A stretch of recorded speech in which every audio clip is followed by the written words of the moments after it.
The vision and mission of the agency, which is to create a world-class education system that gives students the knowledge and skills to be successful in college and the workforce, and our mission to provide leadership through the development of policy and accountability systems so that all students are prepared to compete in the global community. So as you notice and you'll hear, accountability plays a big role in this vision and mission and in all 6 of these strategic plan goals. So it's very important. You're very important to us, and we're glad to have you here today to get your feedback. Thank you, Alan. Well, why don't we learn who's in the room? I've introduced myself. We can start here with Mr. Scott and go around and maybe just tell us who you are and what organization you represent and your role there. Good morning. I'm Tim Scott. I'm the Director of Accountability Services here at the MDE in the Office of District and School Performance, and I work with Alan Burrow, and it's good to put faces with names. I've been able to speak with many of you in the room this year.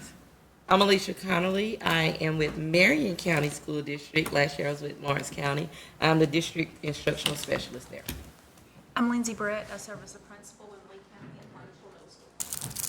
Latoya Blackshear, serve as the Director of Planning and Evaluation, Jackson Public Schools. Bradley Robertson, Superintendent, Oxford School District. Angela Birch, principal at Central Elementary in the Pasco School. Wanda White, Director of Accountability, Accreditation, and Assessment at Rankin County School District. Stephen Hampton, Superintendent, Lamar County School District. Crystal Bays, I'm a curriculum and data person at Wayne County High School and the District Health Coordinator. Ryan Kirkendall, Chief Accountability Officer for DeSoto County Schools. Also represent the state for the National Forum on Educational Statistics as the LEA Director. Christy Hovanitz. I'm a senior policy fellow at Excel in Ed and have had the distinct pleasure of working with the department in the state of Mississippi since 2011. I'm Paula Vanderford, the Chief Accountability Officer at the Department of Ed. Let's go back to Greg. Yeah, Greg Pazak, Madison County Schools, Director of Research and Development.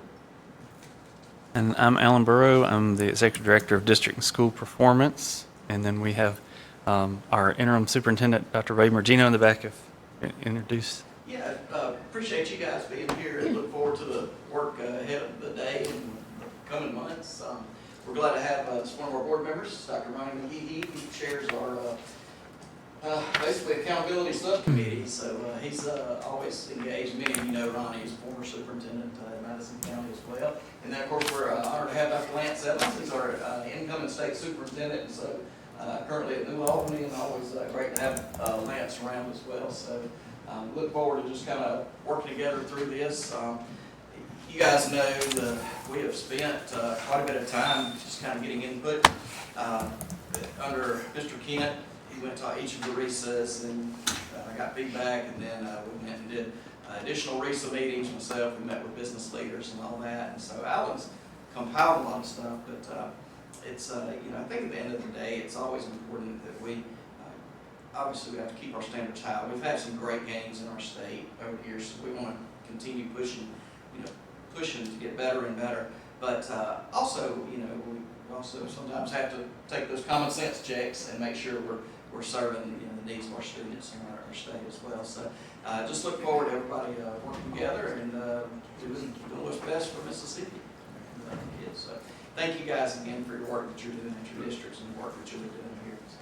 Thank y'all. Thank you. Dr. McGehee or Dr. Evans, would y'all like to say anything? Okay.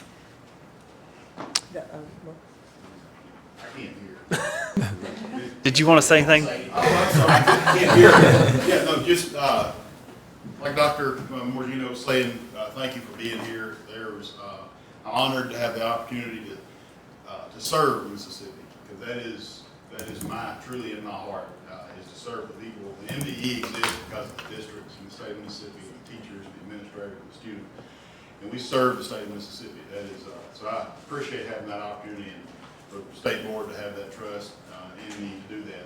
So I will tell you the work in this room that is going to be happening over the next year and a half is very important, but it's probably more important now than it's ever been, because there's so many different forces that are pushing and pulling from one direction to the other. But Mississippi has seen great great gains, made great strides as a state, and we're in a position that we've never really been in before. So it's kind of like the cheetah and the gazelle, you know. As the gazelle runs, there's somebody always chasing you, and I will tell you, states everywhere are chasing Mississippi, and it's very important that we not only continue to win that race, but are very innovative in our approach to creating pathways to success and no dead ends for our students. So I appreciate you being here, and I look forward to sitting here and gaining some information from you. Thank you. Thank you, Dr. Magino, Dr. Evans, Dr. McGehee for being here. Appreciate your leadership. And thank you, task force members. I'm going to add my word of appreciation. The work you do is really important. I know it's not easy, and I think our pledge to you is to use your time well and to make sure we structure the agenda and our conversation so that we can benefit from your good advice. And we will not delay getting right into that. So here's our proposed agenda for today. As you know, I think everybody's a returning task force member, right? Is there anybody this is their first task force meeting? Okay, I thought so. I thought we have a room of veterans, and that's great. So we can benefit from your seasoned experience. But you know, we try to put together a thoughtful agenda that can really benefit from your advice. But we stay flexible. If we need to stick with an issue and go a little deeper and tinker with the timing as we go, we'll read the room and do that. If we're moving through something more briskly than we'd planned, then we'll adjust in that direction as well. But just to give you a little scan of what we have in mind, after I provide a few just sort of opening remarks, then Mr. Burrow will give you some updates. He'll take us to a break at 10. And then we're going to lean into a discussion about performance standards, or you might think of those more colloquially as cut scores. And we'll talk a little bit about how we might think about those performance expectations and get your advice about how we can move forward there. We'll break for lunch. And then after lunch, we've got a good block of time where we want to just step back and think broadly about accountability priorities. As you're hearing from folks that you work with and your experience, what areas do we need to prioritize? Is it expanding indicators? Is it shifting weights? You know, what are you hearing? What do we need to have emerge as our priorities? And we've structured the conversation hopefully to help you find a handhold in that and to benefit from your reflections. And then we're going to continue with the tradition that I think has worked well in the last few task force meetings, or last few seasons of task force meetings, which is we'll always end the day by doing, I call it a round robin. We'll ask you to go around, and if there's something that you heard during the day that you want to highlight and say, let's please make sure we follow up on this, then we want to make sure we get that in the notes. If there's things we didn't talk about and you're thinking, I sure hope this comes up on a future agenda, that gives you a chance to give voice to that as well. So be thinking what you'd want to share with us, and then we'll make sure that we adjourn on time at 4 o'clock today. This is information I think folks are familiar with, so I'll move through this quickly. And I think Mr. Burrow and others teed this up really well. The purpose of the task force is to help the department make good decisions about the design and implementation of the accountability system. We really try to focus on identifying policy priorities and those decisions in support of those priorities. So sometimes we get into more technical details, but we try to keep every conversation grounded in what are we trying to accomplish, what's the rationale for our decisions, how's it going to improve outcomes for students in Mississippi, and then we try to pursue operational decisions and guidance that will help affirm that. But we love to be able to go back to the notes and say we're very clear about what our priorities are and how our recommendations elevate those priorities. And then I think you know this feedback from the task force is received as a recommendation to the department. I think Alan's got more he can say about that in a minute, about how the task force interacts with other organizations or other committees that provide advice to the department and to the board in their decision making. I think we have a great tradition, I think, of working really well together as a task force. I want to thank everybody in advance for that. But we did talk a little bit about norms in our previous meetings, and we thought it'd be appropriate to reflect on that as we start again today. I think everybody does a great job of giving people space to share. So we listen actively and attentively. We'll ask for clarifications. You'll note that we don't really run this as like a Robert's Rules of Order. It's a kind of meeting. It's really more of a work group. It's the kind of group where I hope you feel comfortable leaning into conversation. Certainly, as your facilitator, I'm never ruffled if you say, "Oh, hold up, Chris. I want to say this, or I want to respond to that." So please feel very welcome to lean into conversations at any time, and we'll all respect one another's right to do that. We want everybody to have an opportunity to be heard without interruption, to receive courteous feedback. We always say that if we're going to critique things, let's critique the ideas, not the people or the organization, or assume any motivations. Again, I think we have a great tradition of working well together and having interaction that's characterized by civility. We know accountability can be contentious. People have strong feelings about it, which is why this group exists. We know there's just not one single right way to do things, that we want to benefit from everybody's collaboration and advice. So we want to create an environment where we can get that in a way that's going to be productive. Let me linger on this third to last bullet. We try to make decisions based on group consensus. So you'll recall from your previous involvement in this group that we really try, when we do have disagreement, to say, well, okay, where do we coalesce? Where do we differ? And if we can get to a place where everybody says, okay, this is something that I feel is I can support, that's a great outcome. But occasionally, we're going to have folks that say, I just have a different point of view than my colleague does about this issue. And when that happens, sometimes we'll take votes. Sometimes we'll say, well, the majority of the group felt this way, but there were individuals in the group that felt this other way. And when that happens, we'll just make sure we document that occurrence, and we'll document why there was dissension and what the dissension is grounded in. I don't think confidentiality is going to be an issue because these meetings are public, as I understand, and that they are available online. I understand it's not being broadcast in real time online, but that it will be recorded and available online. So keep that in mind. The things that you say will leave the room. But if ever, and it hasn't happened, and certainly in my time in working with this task force, if ever there is an occasion where we need to ask you to be confidential about something, then honor that.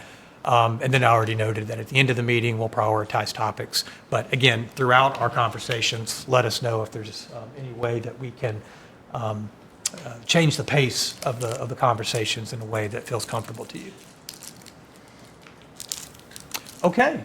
Any questions or comments about that before I turn it back over to Mr. Burrow? All right, so I'm just going to start off with just a few reminders as we begin our work. So we function within state law and federal law around accountability. This is what's in state law, that we have a single A through F school and district accountability system. It's a combined state and federal accountability system. We have those 5 performance categories, that we have a standards-based growth model, and that we have the 4-year federally compliant 4-year adjusted cohort graduation rate. And then, as we'll talk about later today, we increase standards when 75% of students are proficient, or when 65% of schools or districts earn a B or higher grade. So the next slide will show the goals around federal policy.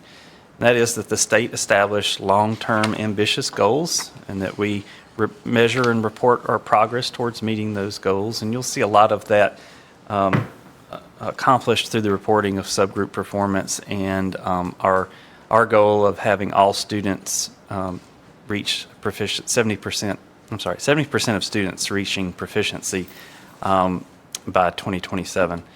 And then states must establish a system of meaningfully differentiating schools. So you'll hear that term sometimes when we talk about changes to accountability. We want to do things that still meaningfully differentiate schools on an annual basis. And then we have these buckets, if you will, that our accountability system rules can fall into. The academic achievement indicator, another academic achievement indicator such as growth or grad rate, English language proficiency for EL students, and then other indicators of school quality or student success, so SQSS indicators. So our accountability system kind of fits into those buckets, and then we use that accountability system to identify schools for school improvement, and that's what you are familiar with, the CSI, TSI, ATSI schools that are over on the right. So that's what the federal government wants us to be able to do through our accountability system. So we always have had, at least since I've been with the agency, which has been since 2016, a process of continuous improvement and satisfying public feedback around accountability. So there are changes from year to year, minor changes for the most part, the past several years. It starts with public feedback. It comes to you through the Accountability Task Force for us to discuss and get feedback from you as practitioners, stakeholders. And then when we have some type of consensus or some ideas of what we want to do, we'll take that through the Technical Advisory Committee, which is a group of experts on assessment and accountability, psychometricians, statisticians, that will validate the effectiveness or the technical qualities of what we want to do. And then the department will then take a recommendation to the Commission on School Accreditation, which then recommends to the State Board of Education. But just wanted to clarify that, this group, it's a feedback group. So the department wants your feedback in policy decisions or potential policy decisions, so that the department can use your feedback as guidance for moving policy forward. Okay, so some updates from the department, things that we need to discuss. As we've already mentioned, as Dr. Evans mentioned, there's an ongoing push for changes to accountability, specifically around workforce development in the state. Many of you are aware of those, and there's many different ideas that are floating around out there. We've started some of that discussion last year with this very group. So we'll continue to do that. Another update is you probably are aware we went through a audit from the Office of Inspector General around our accountability systems and school improvement systems. That audit lasted about a year. It's been more than a year since it began. And we have a draft report from them that's still confidential. The department has responded to. And then we have some time to respond. They have some time to respond back to us before then this audit report becomes public. So won't speak too much more to that other than to say that, that process is wrapping up. We had a required submission of amendment to the ESSA state plan as part of our addendum, our COVID addendum. So we had submitted an amendment in May of 2023, and we had another iteration of that amendment that was submitted later in the year as a result of some of the things that the Office of Inspector General pointed out that they felt like was missing from our state plan. And we've gotten some feedback, had some back and forth with the U.S. Department about the amendment and some of the changes that we have submitted. And one of them, hopefully everything other than one item in the amendment is going to be approved, because they quickly pointed out in our amendment submission a concern about the fact that we don't cap our points accruals in our components. So we'll talk a little bit about that in a second. And so the other thing, as you know, there was a bill that went through last year that removed the ability of the department to add additional weighting in the acceleration component to specifically AP courses. As you may recall, the department did that because AP, the success rate, students achieving a 3 or higher on AP exams is far lower than the ability of students to meet success requirements on dual credit courses. So that additional weighting was added to the system a few years back. This bill removed the ability of the department to do that by saying that acceleration courses, dual credit courses, will be weighted the same as AP courses. So we'll talk a little bit about that as well. Okay, so first thing, the component score limits. I was at Mass yesterday, and I was asked a few times about this. So I spoke briefly to it, but this is what the U.S. Department said through our amendment process. And so that it's not permissible for a school to earn bonus points that exceed the maximum number of points in an indicator based on the requirement in ESEA that indicators be valid, reliable, comparable, and statewide, and that the requirement regarding specific weights for each indicator. So I think the focus here is that there be specific weights for each indicator. And if we don't cap the maximum accrual for the component, then it allows this weighting to float. If you go over your allowance for that component, then that component becomes weighted heavier than others. So I understand that. I understand their feedback and what they're saying there. There should be fixed weighting for each component. So we'll look at what that impact looks like. Yeah, it's not advancing. Okay, so anyway, so this just basically, I put these in here to say, you know, if you are have a school that has English learners and has an English learner progress measure, then your cap for growth in math, for example, is going to be 95 points. Your students can still achieve the bonus points, if you will, for growth, but once the school reaches that 95 points level, then that would be the max for that component. And then the next one is district and high schools. High schools, this past year we had a lot of growth in math, so you know, those would be limited at 95 each. We have a few high schools in the state that go over 100 for acceleration, so those would be limited to 50 points max, or as you see here, the reduced amount for EL. One question I had was, if a school reaches a maximum accrual for a component, but when that's rolled up to the district level, the district isn't at the maximum accrual for that component, would the district be impacted? And the answer is no. As long as when we roll things up at the school or district level, we don't reach the max accrual, then there wouldn't be any reduction of points, if you will. So a couple of impact slides. We ran this impact for the prior year, this past year's accountability data. So it didn't impact any districts as far as letter grade changes, no 700-point schools, but we did have 31 high schools that would have had a letter grade change. You can go to the next one.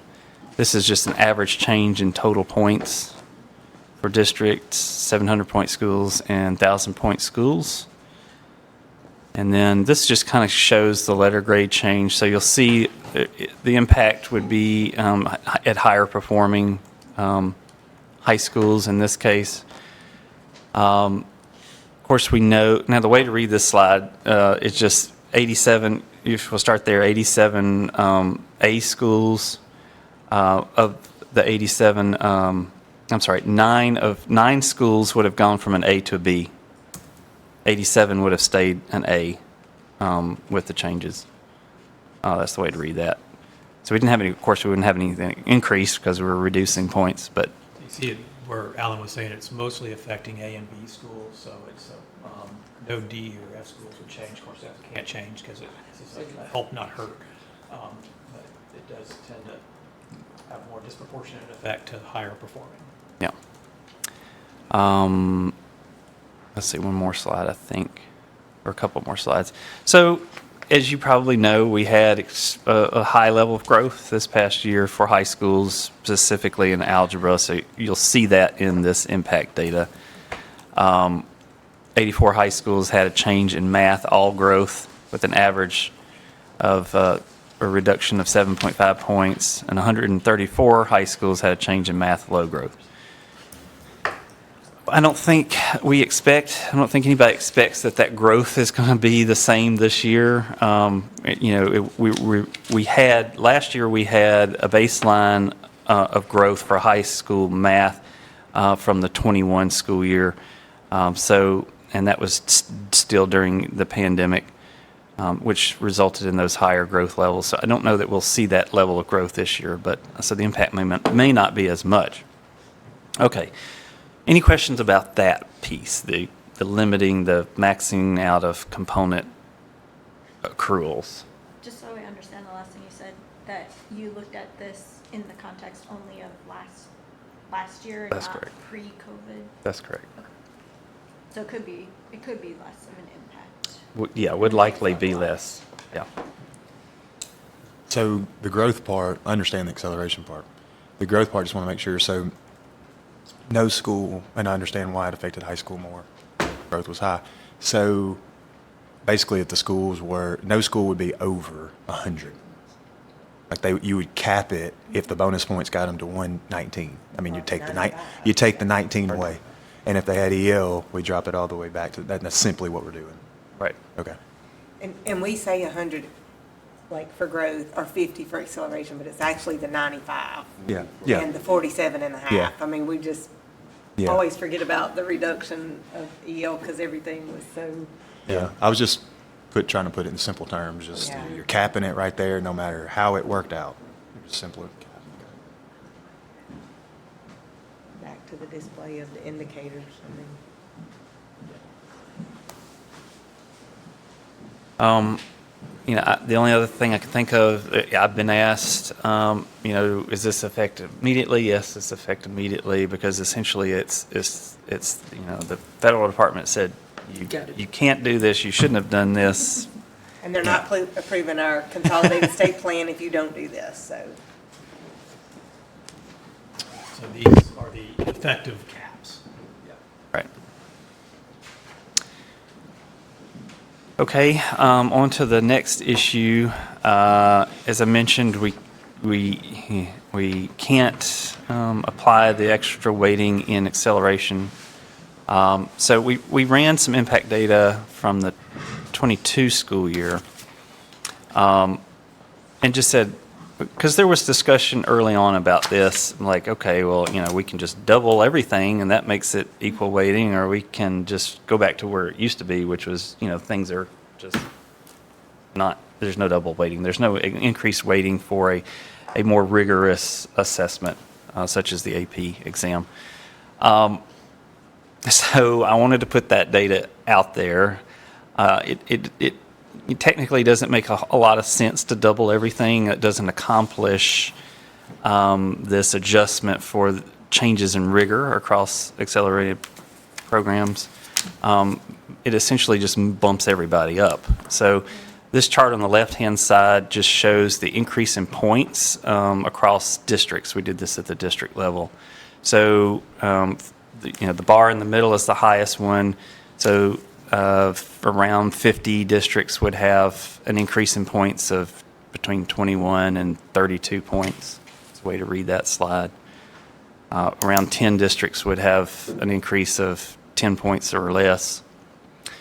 On the right-hand side, that is if we have no added weighting in acceleration. We just go back to the way it used to be before we changed it. So the vast majority of districts, a little over 70, have a decrease in points of 6 or less. So most would have minimal impact. We do have a few districts that are heavy on AP that would see a 25 to 30 point decrease in acceleration, and that's in that first bar. Let's see on the next slide. And then this is just a count of how districts would score on acceleration. Now, when we report the acceleration component result, we report it as a score between 0 and 100, and then we apply the weighting because it's only worth 50 points. So it's reported as a score between 0 and 100. If we doubled everything, the vast majority of districts, over 70 of the districts, would have a score of 100, or it would be 100. Because now it's capped. I was going to say 100 or higher. So doubling everything just kind of makes everybody max out. You're not differentiating in a way that you were prior, is the key thing. Yeah. And then the next slide is just kind of a summary of those. You'll see that actual column on the left-hand side. That's the way districts scored in 2022, the mean of 68.8. If we go back to Single just means we go back to the way it used to be. There's no doubling. Fairly minimal impact if you look at the overall mean. It's down to 61. If we double, everybody jumps up to 96. So And that, so even the median is over 100. And I'll just add that throughout the legislative process, we did provide the rationale for why the business rule was changed initially to add the additional weighting to the components because of the difference between the dual credit and the AP and industry certification, et cetera. But we didn't come out on the okay, and so I should also update. There was a repealer that was submitted to fix the legislation to not do this, but I was Holly Spivey, our legislative. She said that the Senate was not going to take up that repealer, so it is what it is. I mean, we worked really hard to keep it out of law last year, and then it was put in another bill, right? That didn't come out of education, yeah, last year. So, Conference weekend, but. Feedback from you, thoughts? So in essence, this is devaluing the strong AP program as far as accountability. Which is the whole reason that we did what we did several years ago. And I just wanted to make sure everybody knew that the department continued with our stance on that, to explain that, why we did what we did, but. But on the positive side, it's improving the importance of workforce and industry certification. So now they're equal. Well, industry certification was in the group that was doubled. Right. Now it's not. Everything except dual credit. Now it's not. Was doubled, yeah, everything was doubled Yeah. except dual credit. Yeah, I hope the message isn't that it's devalued, it's just that its value is constrained, is maybe, I mean, maybe it's a distinction without a difference, but Well, from our current state, though, it's being devalued. it is a reduction, you're right. So based on what you just said, Alan, about, so it is law and we think it's going to be law, so we have to do something, correct?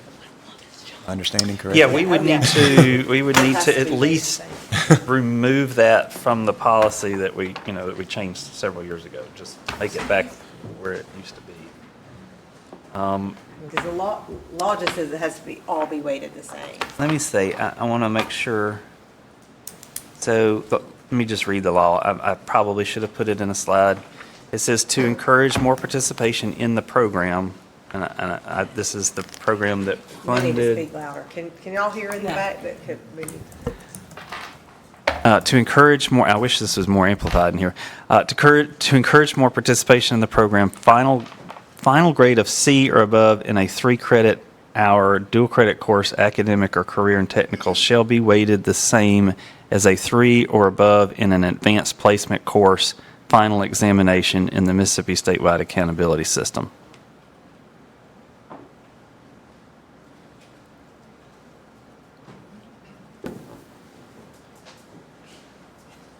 From a principal standpoint, it affects teacher units for us, because for your AP, from a block schedule, we kind of have to use them year-round, and for dual credit, I can get a Monday, Wednesday,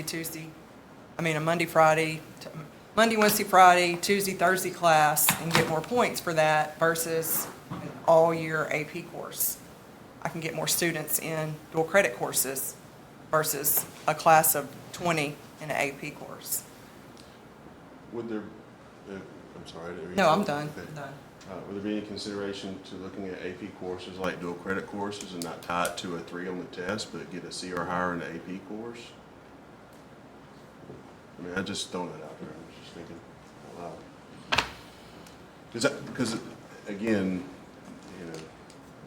I know school districts and schools will game the system to just abandon or obliterate their AP, and I believe in AP. I believe it's I've seen the benefit for students who are highly motivated and college bound and wanting to do well. And so So our stance is gonna be the same AP regardless, I mean, but I just know, and I'm sure you feel the same way, it's gonna handicap us, the ones who really have rigorous AP coursework and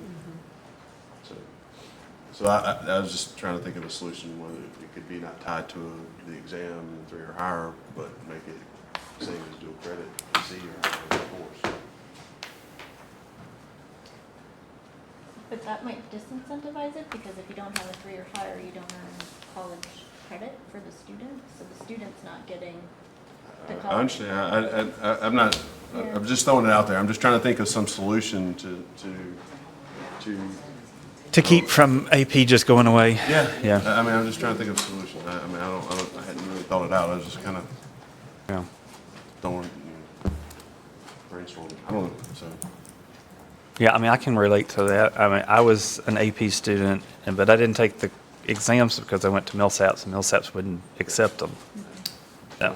My son's a senior, he's taking AP calculus, he's going to NC State Engineering, they're not going to take APs. Yeah. Anyway, so, but he needed to be in AP calculus. Alan, would you read the law one more time, please? To encourage more participation in the program, final grade of C or above in a 3-credit-hour dual credit course, academic or career and technical, shall be weighted the same as a 3 or above in an advanced placement course final examination in the Mississippi statewide accountability system.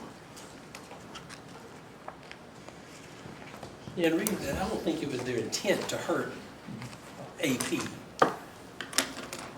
We met with, By hearing that. was that the author of the bill that we met with? We met with some legislators that were involved in this bill to some extent. I don't know to what extent. And they said that that was not their intent, to kill AP, and that was the reason why they submitted the repealer.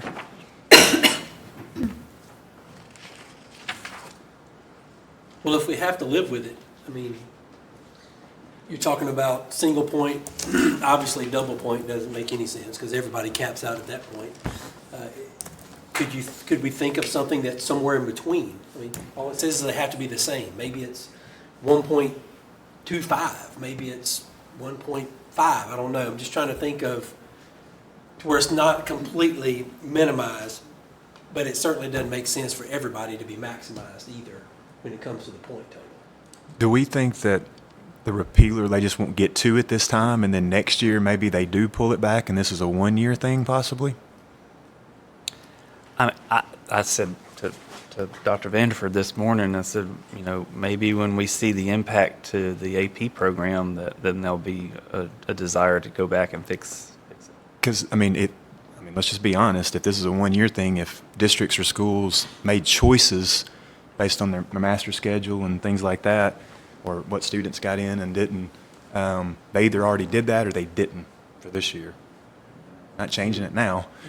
And now the bill was in place in July, so maybe some people did, got in front of it. But if it's a one-year thing, it's just a data point. Does that make sense? It's not a procedural decision until next year. Because right now you're planning for next year's master schedule. You know what I'm saying? But she said, like you said, it goes back to your teacher units. Yeah, well, that's what you're doing right now. Once Yeah, it's gone. you're deciding those things now, so this matters to that decision for next year, whether it should or not. Like this school year, I lost 2 teacher units from last year, so you have to make a decision. Yeah. You know, you've got 15, 20 kids that want to take AP versus 175 that want to take dual credit. And it puts you in a bad position. I'm not against AP by no means. But where we're at, where I'm located, the parents do their research. And then you've got some, like we're close to South Alabama, they won't take a lot of our AP courses. You know, the kids can't collect out of the course, so they end up having to go and then take the actual, you know, Comp 1 or whatever it is, you know, chemistry, biology 1, biology 2.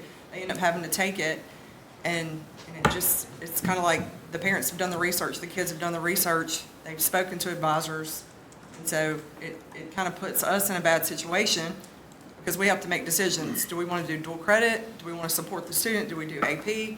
Because we want them to get higher level courses, and then the points are the same. So I think there is going to have to be more value in it I guess, from our standpoint, but for us to, promote it more to our students and our parents to see what the, to get the outcome. Yeah, it definitely made a difference in our district too, amongst some of the schools. So, I mean, when we get to the resetting of cuts conversation, think about what all we just talked about. Everything we've talked about so far impacts Negative. thousand scale dramatically. This is going to impact thousand scale dramatically, and we all know thousand scale is coming down anyway, dramatically. Just throwing that out there. I think that's a good point, and I appreciate the comment about exploring alternative models. Maybe there is some, I think that's a clever idea. Maybe we could do some analyses to see what some other solutions, at least with legacy data, would do, and see if there's some midpoint here. I don't know yet, but I think it would be illuminating to see, to spend a little time looking at some different models. Now, one thing that the law doesn't speak to, or in this case, doesn't mention industry certifications.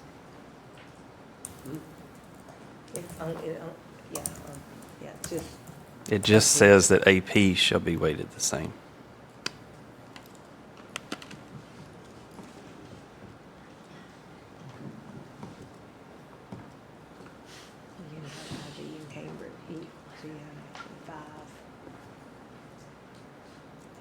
So I guess my question is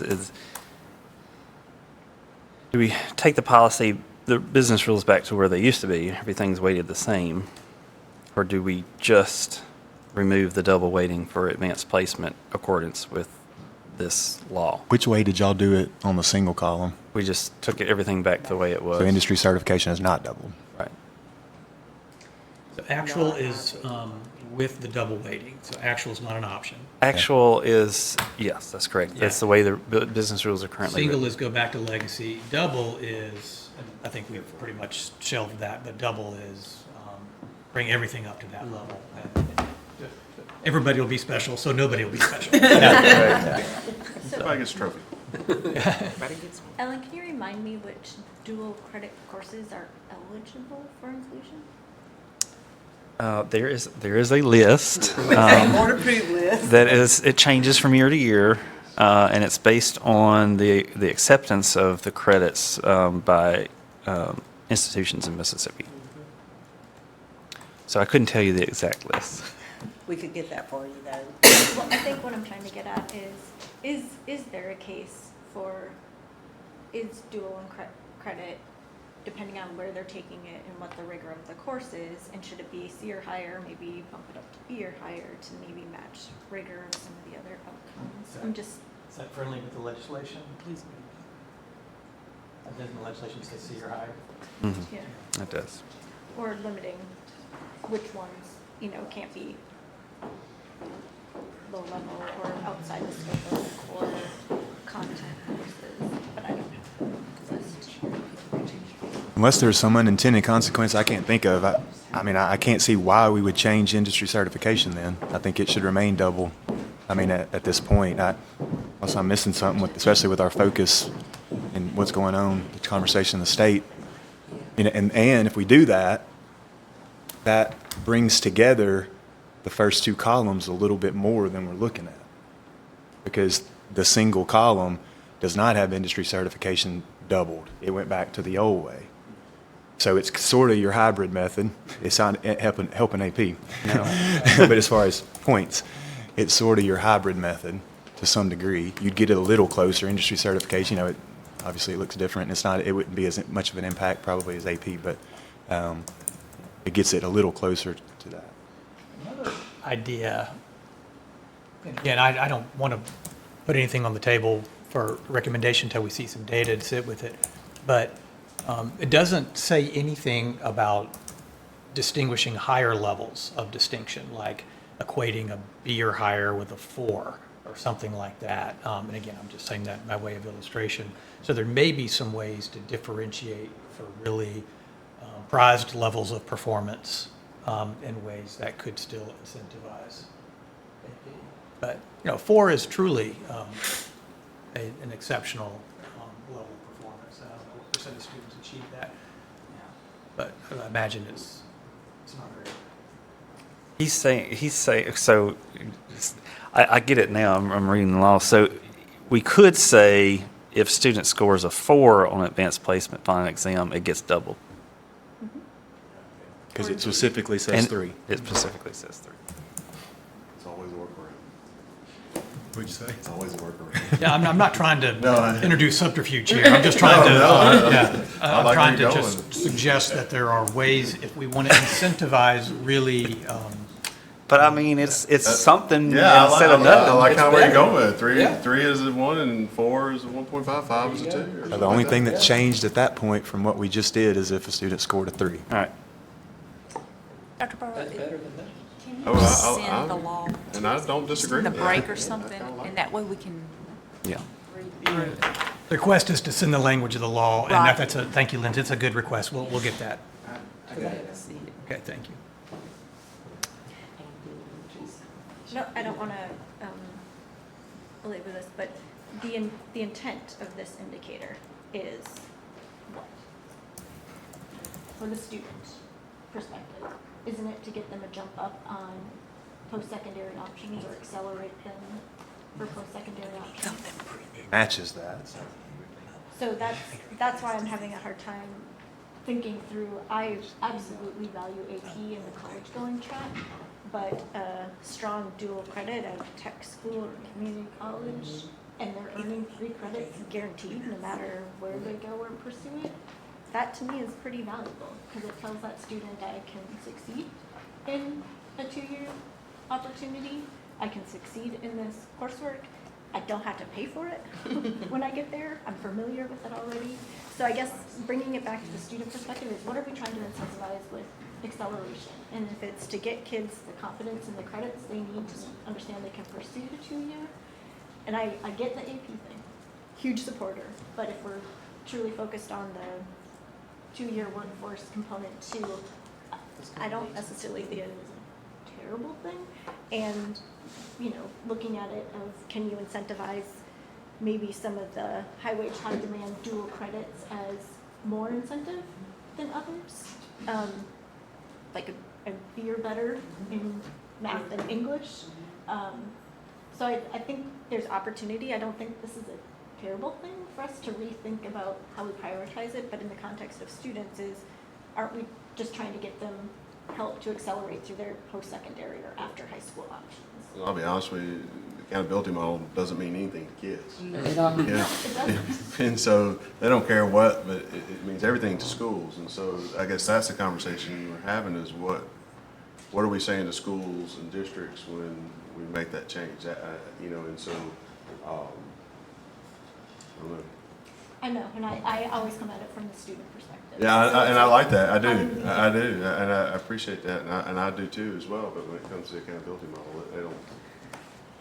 True, but the accountability model, the whole purpose is to improve outcomes for students, and what's the Through the districts and schools. You see what I'm saying? So that it's a way to make sure you schools value what's important for the students. Is the way of putting it. And I appreciate, Christy, you're couching it in a strong rationale. And I get it. I think what I hear the committee sitting with is we agree that these post-secondary accomplishments, dual enrollment and AP, particularly when accompanied with a C and a 3, are valued, and it should be rewarded, and it should be incentivized. I think people are trying to say, can we square that with the idea that AP has some particular benefits, and when anything that would cause an erosion of those benefits is something that we want to reduce or something we want to try to work against. And maybe one way to do that is to find ways to allow AP to differentiate at higher levels. Again, I don't know. I don't even know technically if we could accomplish that, which is partially why now I'm just sort of inspired to say, let's look at some more data in future meetings and sit with this a little bit. But yeah, I actually don't feel like I'm hearing a lot of disagreement on the panel. So maybe we could look at it with what you suggested, the 4 and 5. We could look at it. We've already looked at it with going back. We got it here. We could look at it with just doing it with AP, but industry cert stays doubled, right? Those are some options. I mean, I guess we could, Stephen's first idea, if we wanted to, just since we're, and want to make somebody who, Deborah and them who runs all the state have more to do, then we could have Stephen's idea of the class grade. I do feel like that will get pretty close to the double mark, though, and you'll have so many capped out that probably don't become a reliable option that, that would be my guess.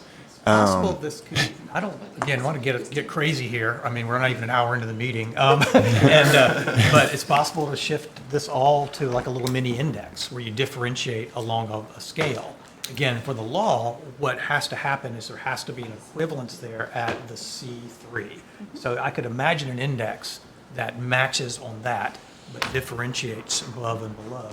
And I think you said it before, Ryan, it's a good time to have this conversation because the very next conversation we're going to have is about performance standards.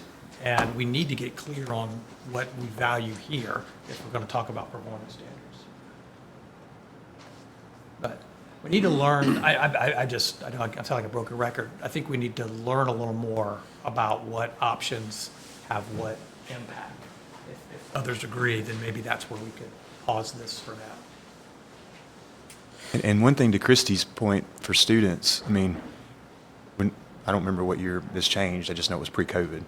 And the AP participation in this state has doubled, tripled at that since then? It was declining before we made this change. Yeah. So I'm just, now, I agree college credit is college credit too, so I can argue both sides. Give me either side and I can probably argue it. But, you can't get away from the AP pass rate overall in this state is in the 40s, and then the dual credit C or higher is close to 90. It's double. That was the whole point.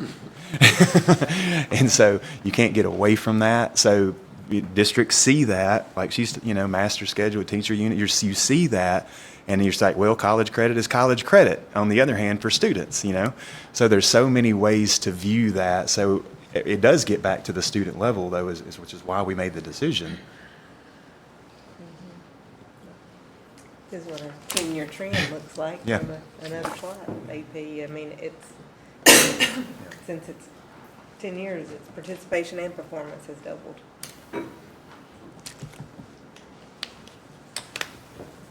Thank you, Alan. That was very helpful, very eye-opening, very helpful. I think that's all we had on updates. Anything else or any questions about that before we move on? We had some folks join us since we started. Love for you to introduce yourself and your organization. Jermaine Brown, Hattiesburg Public Schools. Lawrence Hudson, Western Line School District.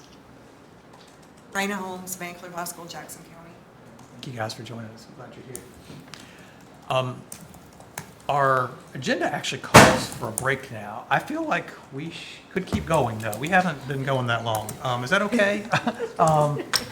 And because I think what we're trying to do is keep from breaking in the middle of a topic, but maybe we'll go another 20. Do folks need a break? Would you rather honor that? Oh, okay. Yeah, let's take a break. Yeah. Okay. Let's get started again. Yeah, quick note. We were just pointing out, looking at the language, that it does say 3 or above, C or above or 3 or above. So our ideas about differentiating in that above category are probably thwarted by the language here. But that doesn't mean that we can't still look at some in between from single to double. There's a little bit of space there. I still think we have some room to follow up on this conversation at subsequent meetings. But thanks for pointing that out. A careful read of the language does show that the You're above, yeah. legislators drafting it knew what they were doing.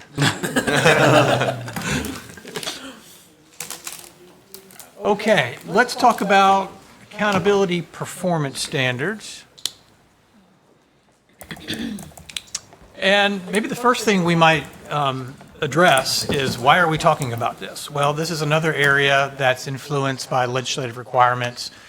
And you see those requirements here. Standards for student, school, and school district performance will be increased when student proficiency is at 75% and/or when 65% of the schools or school districts are earning a grade of B or higher. This has been in this language has been around for a while, and it's something that Alan and others of his colleagues at MDE have been alerting us to, that it's on the horizon, and that horizon has arrived. And you can see here that districts and schools, that's just a look at performance in 2019. Obviously, skip 20 and 21, and then you can see 22 and 23, and how it's changed so that we are in a space now with the 23 data where we've exceeded that 65% threshold. So there's a requirement here to address performance standards, and it's clear that the intent and in fact the language of the law is to make sure that rigor is affirmed and it's in the life of the accountability system. I always like to start any presentation by saying straight away what questions I hope that we can address. So I'm going to start here and then end here. This is, so as you're listening to this, colleagues, be thinking about your advice with these three questions. What general approach should we consider for establishing performance standards? I'm going to unpack that subsequently. What factors should be most influential? We started actually looking at that in some ways, even in the last conversation. And the last thing we're going to consider as a group is, should the department consider different approaches for weighting or combining indicators? So there's a lot here. I'm not suggesting we're going to solve all this today, but I think what we hope to get is a better sense for your priorities for the process and the areas that'll be addressed subsequently. So again, I'll come back to those questions and suggest a structure for us to make some headway on that. But I wanted to say straight away that these are the goals of our conversation this morning. What are performance standards? Again, maybe this is obvious to everybody, but just in case it's not, it's the way we're answering the question, what's good enough to achieve a designated score or rating. They're operationalized as cut scores. That's probably how you think of them. What are the cut scores in the accountability system? They don't have to be cut scores. They can also be a set of decision rules that defines what's minimally acceptable. We'll talk a little bit about that later. These decisions apply to indicators and overall. We're going to focus mostly on overall in this conversation. Let me introduce the idea that there's two general approaches, and the combination of those two approaches introduces a third. So we can think of normed reference approaches to performance standards. And that's an approach where the standards are based on the desired distribution of performance for schools or districts. So for example, if we were all in agreement right now that 10% of schools should get A's, and the next 20% should get B's, and so forth and so on down the line, we really wouldn't need to discuss it much further, right? We'd have our standards. We'd know mathematically how to put those standards into place. So anytime you do a norm reference approach, that's how you approach that. I think the department's work early on with the accountability system was very strongly influenced by norm reference approaches, and my experience in other states is that historically, they've used norm referenced approaches very predominantly, but I'm seeing a shift to criterion referenced approaches. So what's the criterion referenced approach? Criterion reference is where standards are based on a performance definition or a profile. So you can say, for example, in order to get an A, and then you say what you mean. 90% of students have to be proficient or meet growth targets. Graduation rate has to be this. ELP has to be this. So when you set a description or a definition for what those profiles look like, and then you find the score that corresponds to that profile, we're going to call that a criterion reference. And I'll say more about this in just a moment. But testing, standardized and otherwise, has a tradition of using both norm and criterion referenced methods. Mississippi State test, the MAP, is a criterion reference test. You've probably heard that before. And what are the criteria? Well, the criteria are the performance level descriptors. And the way the department sets standards is they say these performance level descriptors describes what a student must know and be able to do. We look at a test and we say, at what score do we think a student demonstrates that they know and can do these things, and that score becomes the standard. And theoretically, everybody can get that score, or nobody can get that score, but it doesn't presume that there's going to be, say, a normal distribution or something like that. And again, I'm going to say more about this in just a moment. And then hybrid is a combination of those elements. And frankly, it's hard to talk much about accountability or really assessment performance standards without taking into account some norm reference. There's a famous expression in the field that's scratch a criterion, find a norm. Most people can and do think about norms even when they think about criteria. And as an example of that, if I were to say to you, tell me what you think rigorous performance on this assessment or this accountability system is, and then you describe it to me in criterion reference terms, and then I tell you, 95% of students achieve that. You might say, all right, I'm going to adjust my definition now. So most people care about both. They care about knowing what the criteria is, and the same works the other way. When folks find out that impact is less favorable than would be desired, then that can influence decision making. And so thoughtful approaches can bring in both norm and criterion referenced approaches. And there are plenty of examples of that. Here's one just to help people sort of appreciate the range of approaches that are out there. In federal law, the Every Student Succeeds Act, the criteria for CSI is hybrid. And insofar as it has a criterion, and that's graduation rates less than 67%, automatically classify. And that's, whether that's all high schools or no high schools, that criterion is in place. But there's also a normative piece, which says it must be at least 5%. So anyway, so there's two general cases, norm and criterion referenced, and they're often combined. I said some of this as in the introduction, but maybe just to amplify a few points here. And I want to be very clear, there's not a single right way to do this. So I'm not up here saying, there's a right answer. I hope you find it. What I'm saying is there are benefits to each method. And I think a thoughtful approach really thinks about what benefits you want to elevate in your recommendations. So the benefits to norm reference is pretty easy to understand and implement. If a target distribution is known, a norm reference approach will assure that that's achieved. And I don't want to overlook that. That's important.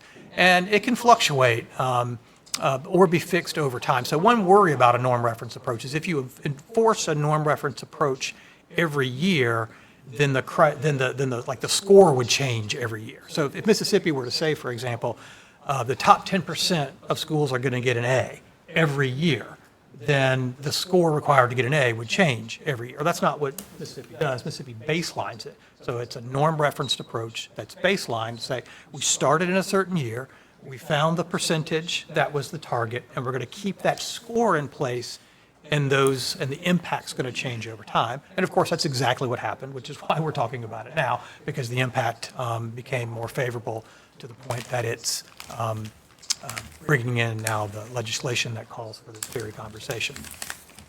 Advantages of criterion reference approaches, they provide clear definitions or expectations for each letter grade. So it's nice to be able to say, for example, I can tell you what an A school looks like. I can tell you what the profile of performance in an A school is, and it's not just a mathematical answer. It's not just that's the school in the top X percent. That's a school where these kinds of demonstrations have occurred. And I think a lot of people find that to be very valuable. It doesn't enforce a certain distribution, which means that it's theoretically attainable to every school. And it's automatically fixed over time or unless the criteria are changed.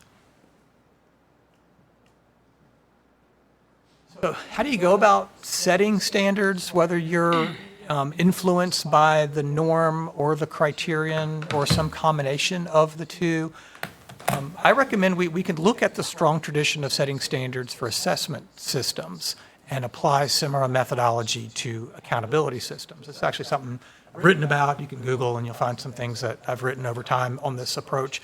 And what I argue is that strong approaches to setting accountability standards are designed to reflect policy priorities, are informed by judgments of broad-based groups of experts and stakeholders, and that they're equipped with relevant information, including consequences, and they're transparent and well documented. And by the way, one of the things I brag about Mississippi everywhere I go is Mississippi has an amazing tradition, second to none, of being very transparent, being very engaging with stakeholders, and being very open book about what they're doing and why. And a standard setting process for accountability, I would argue, should be in sync with that tradition and that ethic of the department. And then, and partially because the defensibility of performance standards are strongly linked to the very process. And again, I can reflect on assessments to make this point. If you ask, well, how did we get the cut scores for MAP? A process that looks like this. A panel of experts and stakeholders, some of you in this room may have been parts of those groups, came together. They looked at definitions of performance for students. They looked at the test form. They went through iterations where they said, here's how we can be confident that the evidence supports these definitions for student competencies. And it brought in both norms and criteria, and then ultimately all that gets well documented and it's transparent. So we're going to talk more about that in just a moment, but that was just kind of to set the stage for general approaches for setting performance standards and what the process is characterized by. I'm going to shift a little bit to the second question, which is what factors are most influential. Obviously, in a strictly norm reference approach, the resulting distribution is most influential. It's probably too obvious for me to even have to say it. The only thing you would care about is that you get a distribution that has certain characteristics. You can bring in external factors to inform that judgment of the distribution, and those factors themselves can be norm reference. So you can say, for example, I want assessment or accountability standards that look very similar to the impact for NAEP or for ACT. And some states do include that in their decision making. In a criterion reference approach, it's important to create school and district performance level descriptors, just like we do in the assessment world, that define the target performance. And then those descriptors serve as kind of a rubric that guide judgments about school quality. And I thought I'd give you an example of one of those. I don't know if you can read this or not. So this came from a paper that I wrote with some of my colleagues. There are a few states that have done this. Kentucky did it very recently. Utah, Michigan, that went through a very kind of formal standard setting process for their accountability system. And it starts with creating, again, I call these profiles. And this is just an illustrative example. And I don't know if you can read that. I can barely read it, actually. But here it's sort of breaking down what a profile would look like in this example of a C school. That in a C school, all students typically meet expectations for academic performance with 60% proficient in mathematics and ELA, or growth meets targets, so forth and so on. And it goes on to talk about other indicators like graduation rate and English learner progress.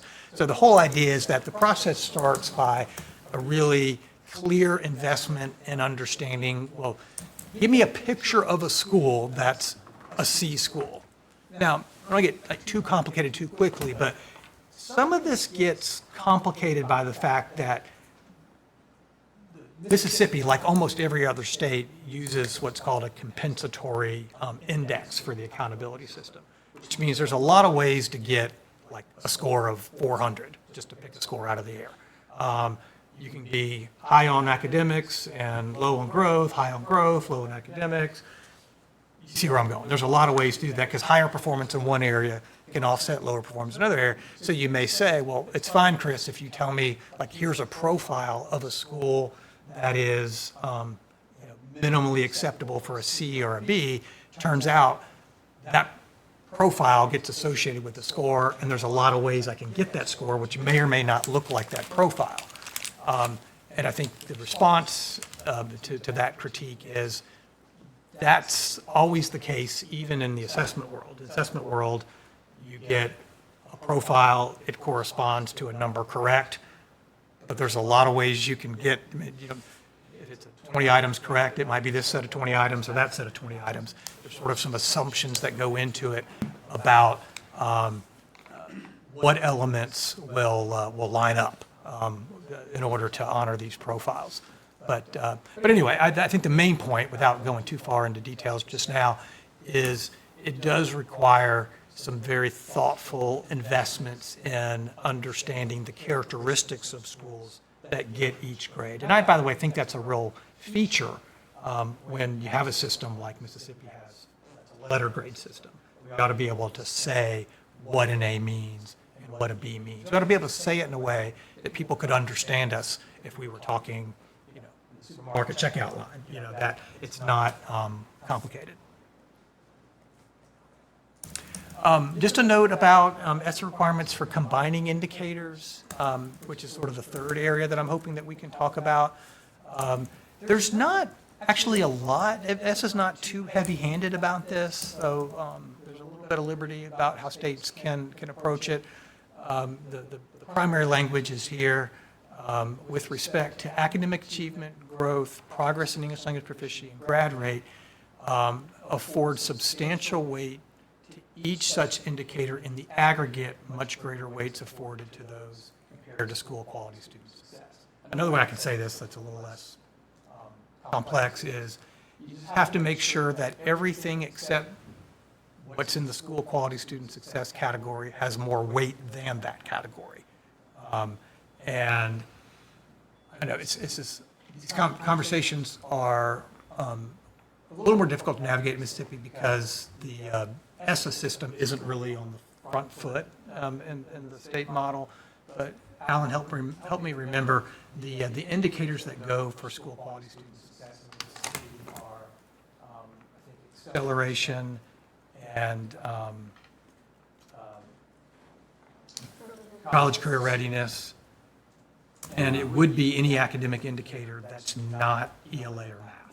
So those three things combined would just have to have less weight in the aggregate than everything else in order to continue to comply. I don't think that's a heavy constraint, but I felt like if we're going to talk about combining indicators, it's important to acknowledge that. General classes for combining indicators. So almost every state that I work with uses the first, and Mississippi is included in that, uses a compensatory index, so you give higher, so like a weight or a weighted composite, and it's a system where higher performance in one can offset lower performance in another.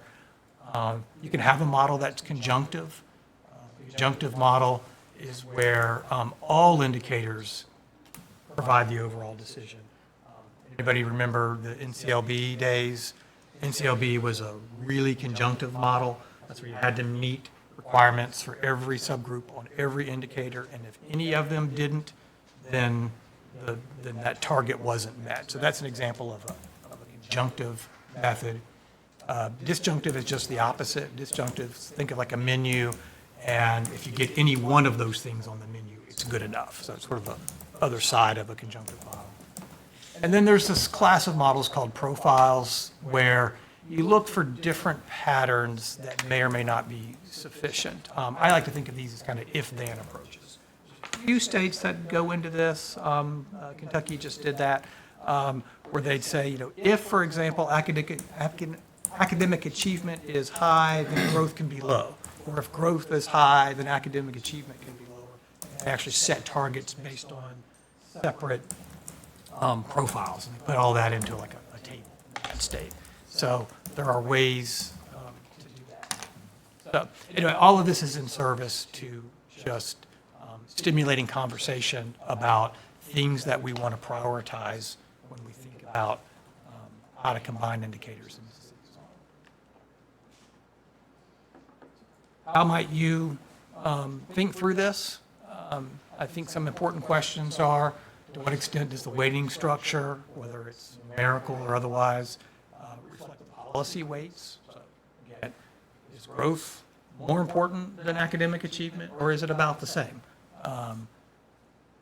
The second question, how does the system respond to missing indicators? Right now, there's a very well-designed system to reassign those weights. For example, when English learner progress isn't there, then the weights get sort of equally redistributed. Is the weighting structure understandable and meaningful? One critique of profile systems are they're very complex, and they sort of fail the test of being able to very simply communicate about them to lay persons. And certainly any conversation should ask to what extent do resources align with the requirements to support identified schools, which is another way of saying we might find a method enticing, but if it identifies so many schools for support that there's just not resources to do that, it kind of fails the common sense check. So I'm going to stop here, and then I've got sort of an exercise I hope to have you participate in to get your feedback. But any questions or just general reflections about methods to set performance standards or methods to weight and combine indicators? I just want to open up that space for any clarifying questions. Say before you jump into that, could you give us the reference of the state board policy or the Senate bill, House bill that made this happen? Oh, the one that I started with. 37. Yeah, that language right there. Yeah, but what state board policy is it? 37, It's law, well, That's what I'm asking. it's state law, 3717-6, section 5. What is it? 2012 legislative session.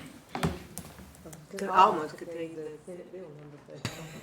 37. 3717-65. And then that's the state board policy, it's in the Mississippi Public School Accountability Standards, that's where the state board policy is. I had a question. Yes, sir. Where are we with, anytime we miss tests or miss years, have so long before we back to apples and apples? Where are we, Mr. Burrow, with, like some schools a couple of years ago did 7th grade algebra, some schools did 8th grade algebra, and all the back mapping, and are we back to normal this year with all schools across the state? Yeah, this year will be the first year we shouldn't see those impacts. The only thing that's kind of lingering is we still have a year of waivers in our grad rate calculation for accountability for this year.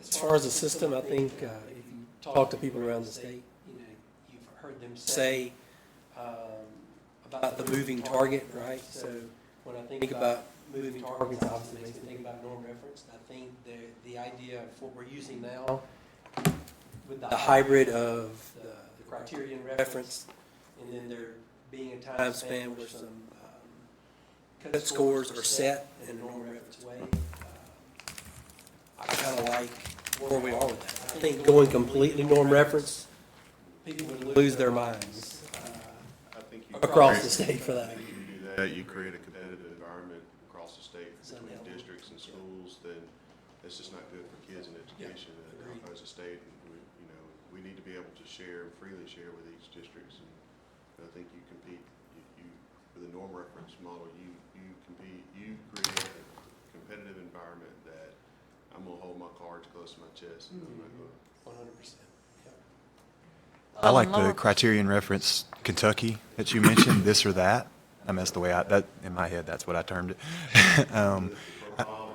Yeah, well, this or that. It's not, must be 68% proficient. It could be 68% proficient or 68 in growth. I like this or that criterion reference to some degree. Also, that could help us move more towards the workforce, because you're going to have some districts that implement that a little more immediately because they're ready to go. To me, that makes a lot of sense, and I totally agree with what Stephen and Bradley just said. We got to get away from the competition.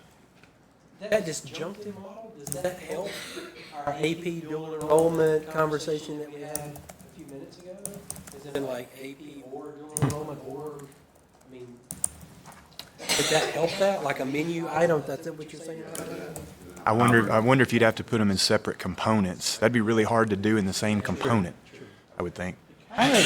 Already is disjunctive in a way, right? Yeah. Because you can do dual enrollment or AP, and then you have legislation trying to say, make it a little less disjunctive. But, yeah, and that's very common. It's a very common approach that a lot of states use, particularly with the college readiness piece. And I think about what type of model also aligns with state board goal number 6. Every school and district in the state of Mississippi should be a C or higher.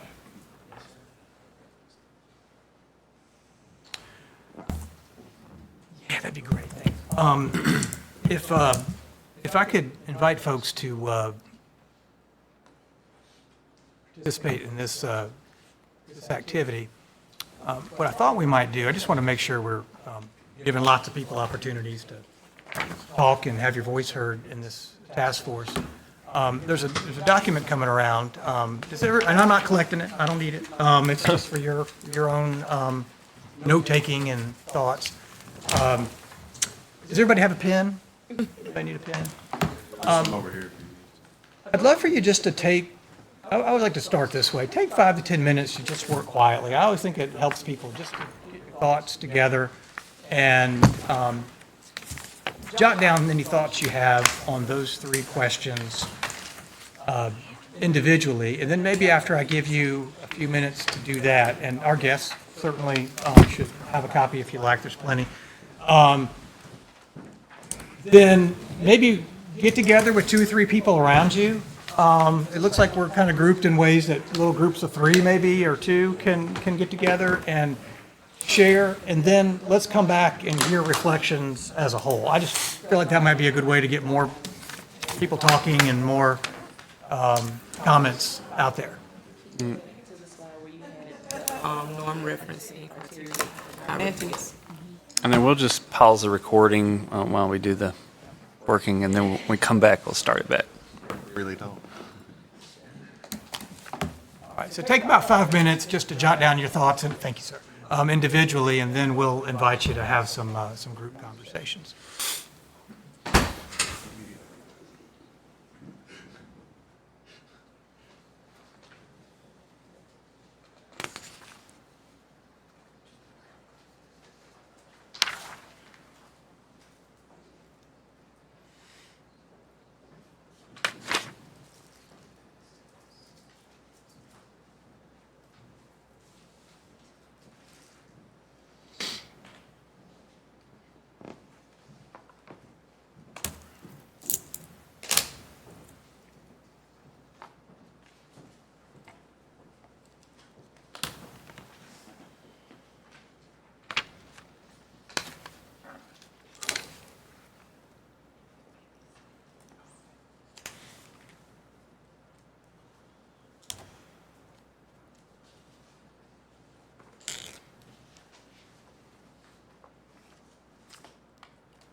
enough time to put some initial thoughts down. You could get into groups of three, like start here, like Christy, Ryan, and Crystal. And then just, I don't want people to have to move around too much. Just go in little groups of three, and I think they're sort of naturally broken up. And, you two could either be a group of two, or you could conversation. We'd really love to hear somebody from each group share a little bit about what some of your reflections were. Did folks generally agree? What were some of the high points? I don't necessarily have to call on y'all in order. Maybe just which group would want to share their reflections first. You get no prize for going first, but you get my first. Oh, We'll kick it off. thanks. We talked about some of the crosstalk that we had here as criterion was named this or that. We said norm reference was really all or nothing in certain aspects. So I think as a group, we liked hybrid but still unsure. And we think about hybrid, there are some aspects where you can say all or nothing. And then there's some aspects of it that you could say this or that. You know, based on the indicator. I mean, it could be proficiency, it could be graduation rate. It's just, you know, you have that flexibility, if you will, and the options to whether you're focusing on this, if you will, focusing on that. I just tried to explain it in plain talk. I thought that was very clear and very helpful. Yes. How about the other two items about the factors and approaches for combining indicators? What conversations did your group have there? I'll jump in and tell you what I thought initially. When you think about, I'm on the secondary level, but I work at the district level, been secondary all my life. When you think about, you know, the goal of schools, and again, I'm thinking high school, is to preparing for what's next, whether it's college or career. So we're looking at assessments with ACT or even SAT that we talked about. Of course, we know Mississippi is ACT, that's what we pay for. But then I also thought about the ACT work keys where it's focusing on the career piece. So those two assessments really do focus on, you know, what a high school is truly doing in preparing their kids for next. Of course, we know there's some foundational pieces that have to happen to get to that. How is that going to be measured in other assessments is where I let my colleagues kind of chime in on, because they're at the middle school level and so forth. Helpful. That's helpful. It was good for our group because Mr. Brown is, like you said, high school. Dr. Brett, she's middle school, and I covered the district, but was a principal in elementary. And what I can appreciate for her with the middle school piece, she said the soft skills, the mentoring, soft skill developments, and find ways to measure those soft skills. And also she indicated the parental involvement, because it's a piece that she has worked really hard at. And that leads into the, like Mr. Brown was saying, the foundational work of the high school push. So, and I think a lot of times, because those are usually our 1,000-point schools and carry a lot of the weight, but it's what you do before then that is setting the tone for if they get those points that they need. And one thing that he informed us of is that national certifications are about to be dissolved in most high schools. Because and I thought about it when he said it, the culinary arts certifications and some of their programs gone. And I was like, dang, that's right, in our district we don't have that anymore. And then some other things. And so looking at that and understanding that piece, it goes back to, again, elementary, middle school, making sure that the factors that we desire to be included are a direct line to what is needed for the high school to receive. Well said. Anything else, anything in particular on combining indicators that came up in your group to the third question? Is that an area that you talked about? Did you have any thoughts about whether it should be changed or? High school says use current approach. Okay. But we were like, adjust weights based on the addition of the workforce component. Presumably, the workforce would have more influence, or you want to say more about that? Okay. Just add it, because Okay. once again, it goes, yeah, I don't think it should be more, because we often have to understand, like you said, as it relates to factors. A one-size-fits-all model would not be, we're not factoring in North Mississippi, Central Mississippi, and Southern Mississippi. And even within those, to get even smaller based on our various districts. So to say that it's more when you're in an area to where's a pipeline to that workforce would be us not considering those who won't have that advantage. So not necessarily more, did not get to that piece, but Okay. just saying add it. Okay. Anything else, Lindsay? No, just if we can look at some kind of menu of options where we can find additional points for those of us who are working hard to build community relationships, add mentoring, do a social emotional learning program. It's not that it takes away from any of the academic weight, but it's an additional that we could add in. Okay. Conversations this afternoon are going to follow up nicely in that, so that's a good transition. Thank you. A great report out. Thank you very much. How about this group? You guys mind if I just go around the horn here? So as far as the first question, we were unanimous on a hybrid approach. Just going back to concern about competition, seems to be a much more collaborative approach between schools and districts now.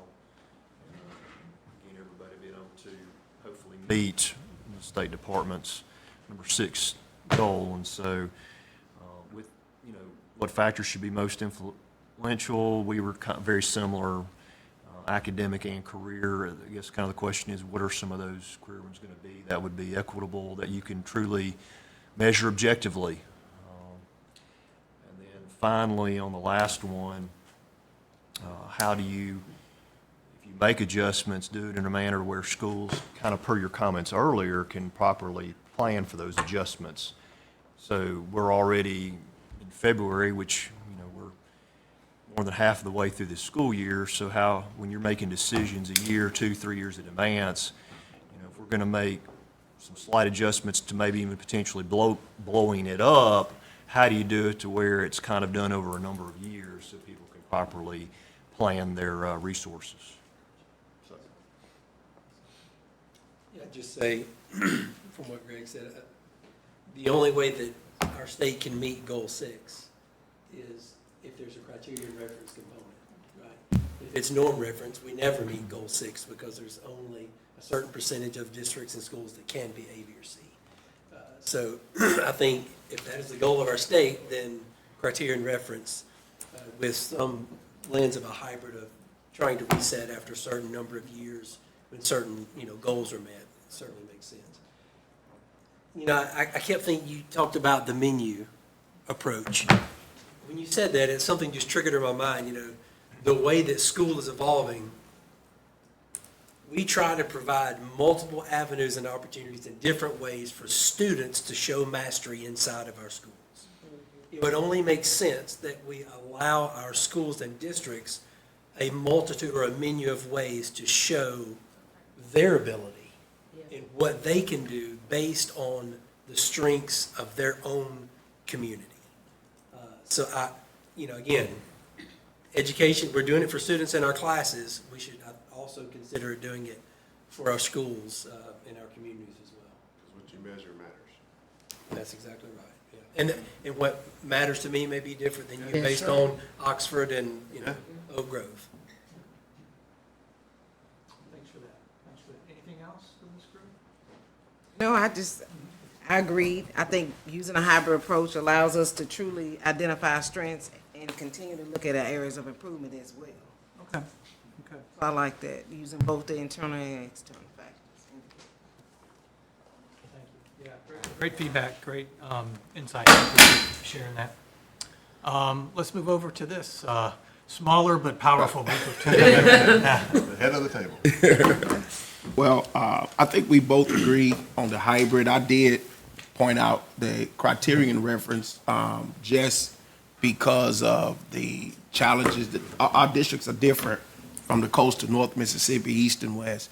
Our districts are different. We have different challenges throughout the district. So with criterion reference, with enough options, like you were talking about earlier, with enough options to say this school, this child met the standard, sort of like we do with graduation rates. You know, I passed the test outright. I got a 17. A lot of people don't really value the import of what that 17, because when I was principal, I actually had kids who could not pass the state test because they had taken it so many times. They were just like down, frustrated, but they felt like I would have a better chance. And I had a lot of kids that got the 17 on the ACT in those different subgroups, and they were able to graduate. So I just like the criterion, if you got enough options to really allow schools and districts to have multiple ways of meeting that standard versus all or none. And if you want to talk about the hybrid, I think we all agree that that's. Yeah, I mean, we discussed the hybrid. It's just, you know, kind of what he talked about, how our state is so different and the resources that different areas of our state has. You know, kind of talk, you know, our teachers, what the teachers that may be available to different areas, and, you know, the just resources that you have as far as funds and so forth to provide to your schools. You know, I think that makes a big difference on how your students get what they need in each school. So, you know, to have just a norm reference across the board is going to be difficult for everybody to meet those needs for their students and get what they need. We did talk about on the college and career readiness piece, kind of all on the same page with that. We think there should either be points added in that section or maybe a shift of points somewhere to give more emphasis on college and career readiness as far as work keys goes, ACT work keys area. You know, I think, you know, as you mentioned earlier, we talked about what our ultimate goal with high school kids, or I guess when they start in elementary, you know, the finish line. You know, at my school, we say we're wanting them to be enrolled, enlisted, or employed when they leave. And so we try to have those conversations with them, you know, before they leave. We want to know which one are you going to be and how can we help you get in that direction. And so, you know, graduating and being ready for college, career, or military is super important. And again, not taking away from that academic piece, because that's important as well. But we need to continue to put emphasis on preparing them for their future. And adding in the work keys piece to the CCR component really made a big difference for us. And it made a big difference because our teachers kind of made that shift, and they started putting more emphasis on it, and it started helping our students. They became more aware of what the ACT could do for them and what the work keys could do for them. Great insights, and I'm hearing some common themes already, so this is really helpful. Anything else? That's fantastic. Very good. Very helpful reflections. How about let's move over here to this group. Ditto. I mean, we talked about, I mean, that's the best way to say it, because we had similar conversations. We all agreed, the hybrid, you know, and for similar reasons, you know. I am intrigued about the menu.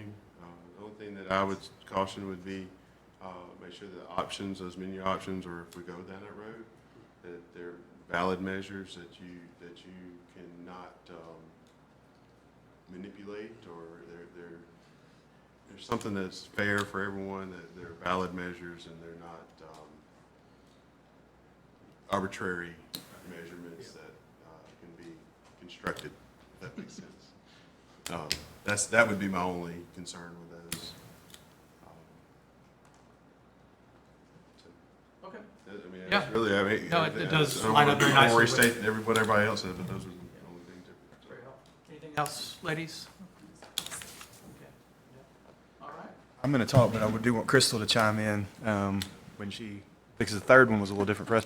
Number one, I mean, I think what everybody else is calling hybrid, the way I phrased it was kind of what I said out loud, criterion reference with the this or that approach.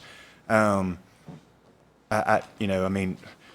was on the committee that established the percentiles, and what's ironic about that is we actually did it with the norm referenced philosophy, but it turned into, a criterion referenced philosophy, but then it turned into a norm referenced process. I think that's the way to describe it. So when we made the decision, we looked at what is an A school.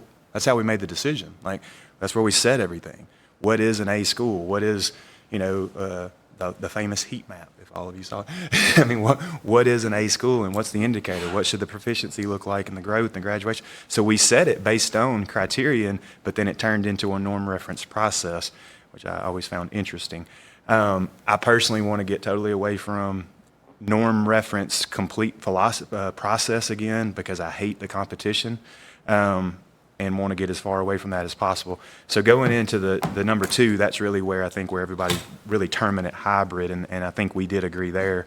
The first indicator to us should be the internal factors, like this or that. The proficiency is this, or the growth is that. The graduation rate is this, or the workforce percentage is this. These kind of things, so that you meet all the different districts and all the different attributes of the communities that those districts serve in. But then you got to look at the other factors. You can't ignore them. You need to look at what it looks like with other states, maybe what it looks like on the national assessments, and then you got to look at what the impact is. What would the percentage breakdown be here? So like Greg said, that's going to take a minute. This process is going to take a minute. And then number 3 is where we did have a little dissension. My opinion is now is the time to change this, to change the weights, to change the model, to put these things in that we all feel like is probably coming and should come. And now we got to reset cuts anyway at some point. Let's take some time to do both and build it the right way. And then if we do that, maybe the legislators won't pass something. Where we agreed was, if this is happening, please let us do it. Don't pass a law where we got to start with step 5. Please let us start with step 1 as the educators and work through that. We all agreed there that if this is going to happen, please let that happen. I know we don't control that, but I'm going to say it out loud anyway. So that was our agreement on number 3. Where we had a little dissension maybe was, does that need to happen and when? I do think it needs to happen, and I think it's going to happen. And so let's work that with the resetting of cuts over the next year to 2 and do this process right. A lot in there. Thanks, Ryan. Yeah. Crystal? No, he said it.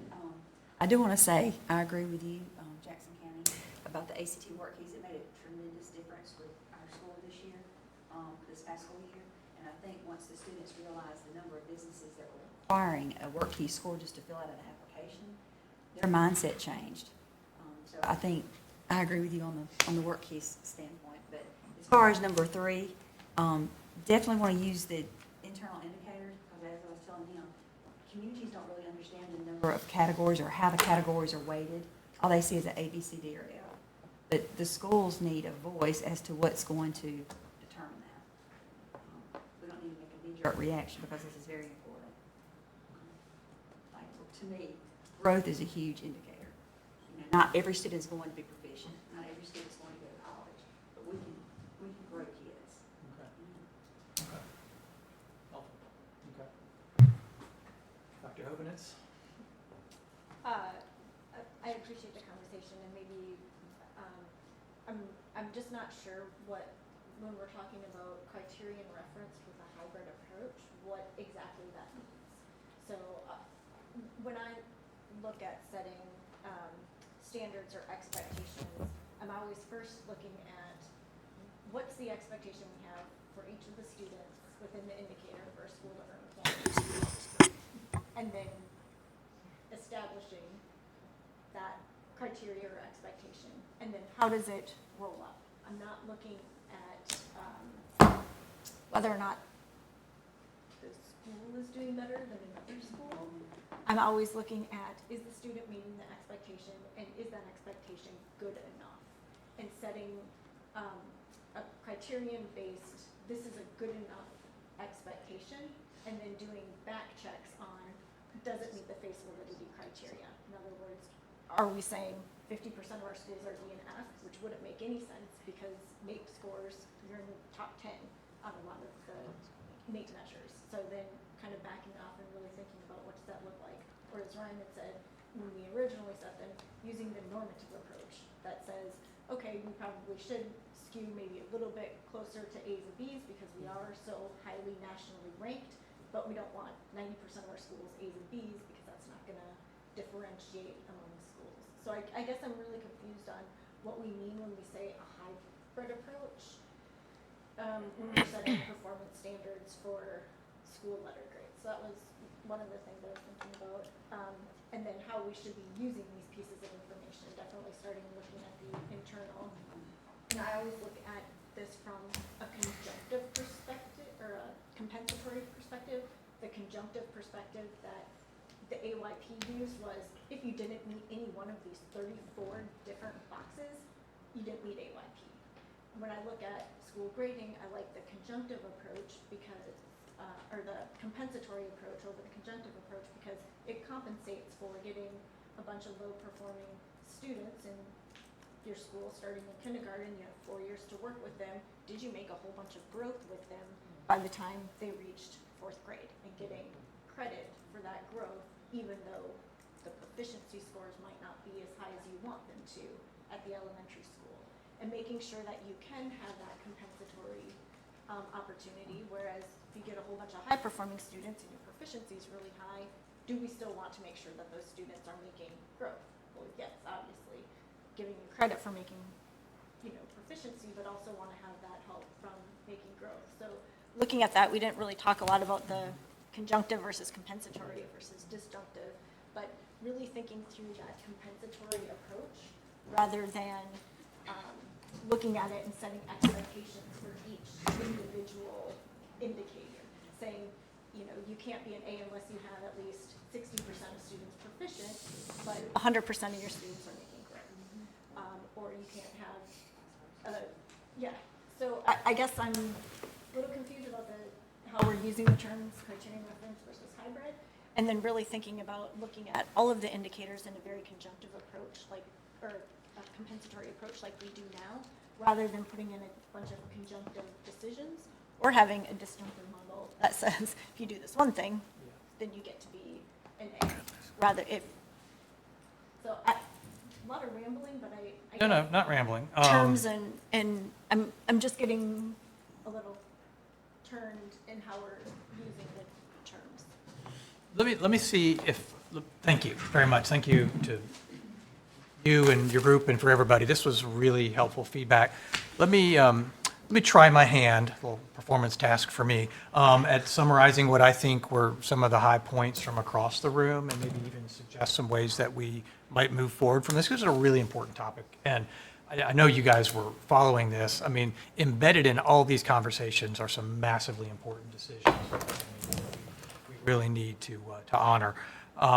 So I think to a group, people gave voice to the hybrid, notwithstanding Christie's sort of open questions about how that can work within a criterion reference system. And I have some ideas, and I think we should talk about these all as a group. But I do think that even as people named hybrid as a preferred approach, I heard a lot of emphasis on criterion referenced. So it's almost like it's hybrid tilting towards criterion reference in the ways that I heard the conversation, insofar as there seems to be an appetite for being able to explicitly say those expectations that we care about, and make sure that those are honored in the performance standard process. I think maybe where hybrid comes in is that you just don't want it to be data-free. You want the data to be able to inform that process. And so I see some nods, so maybe that's hitting at the heart of what we're hearing across the room.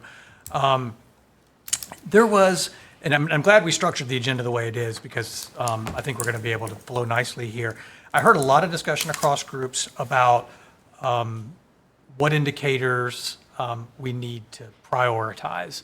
And I don't think we're as clear as a group there. So some groups specifically said, I really want to honor the internal indicators, which sort of means let's affirm the indicators that are in there now. Other groups said, I'm much more interested in looking at a broader swath of indicators that more fully capture college and career readiness, that more fully capture sort of these range of skills. I don't think we yet know as a group, but even those that said that said, can we do that in a way that doesn't work against those indicators that are currently privileged in the model? Again, if I say anything that you disagree with, pause me.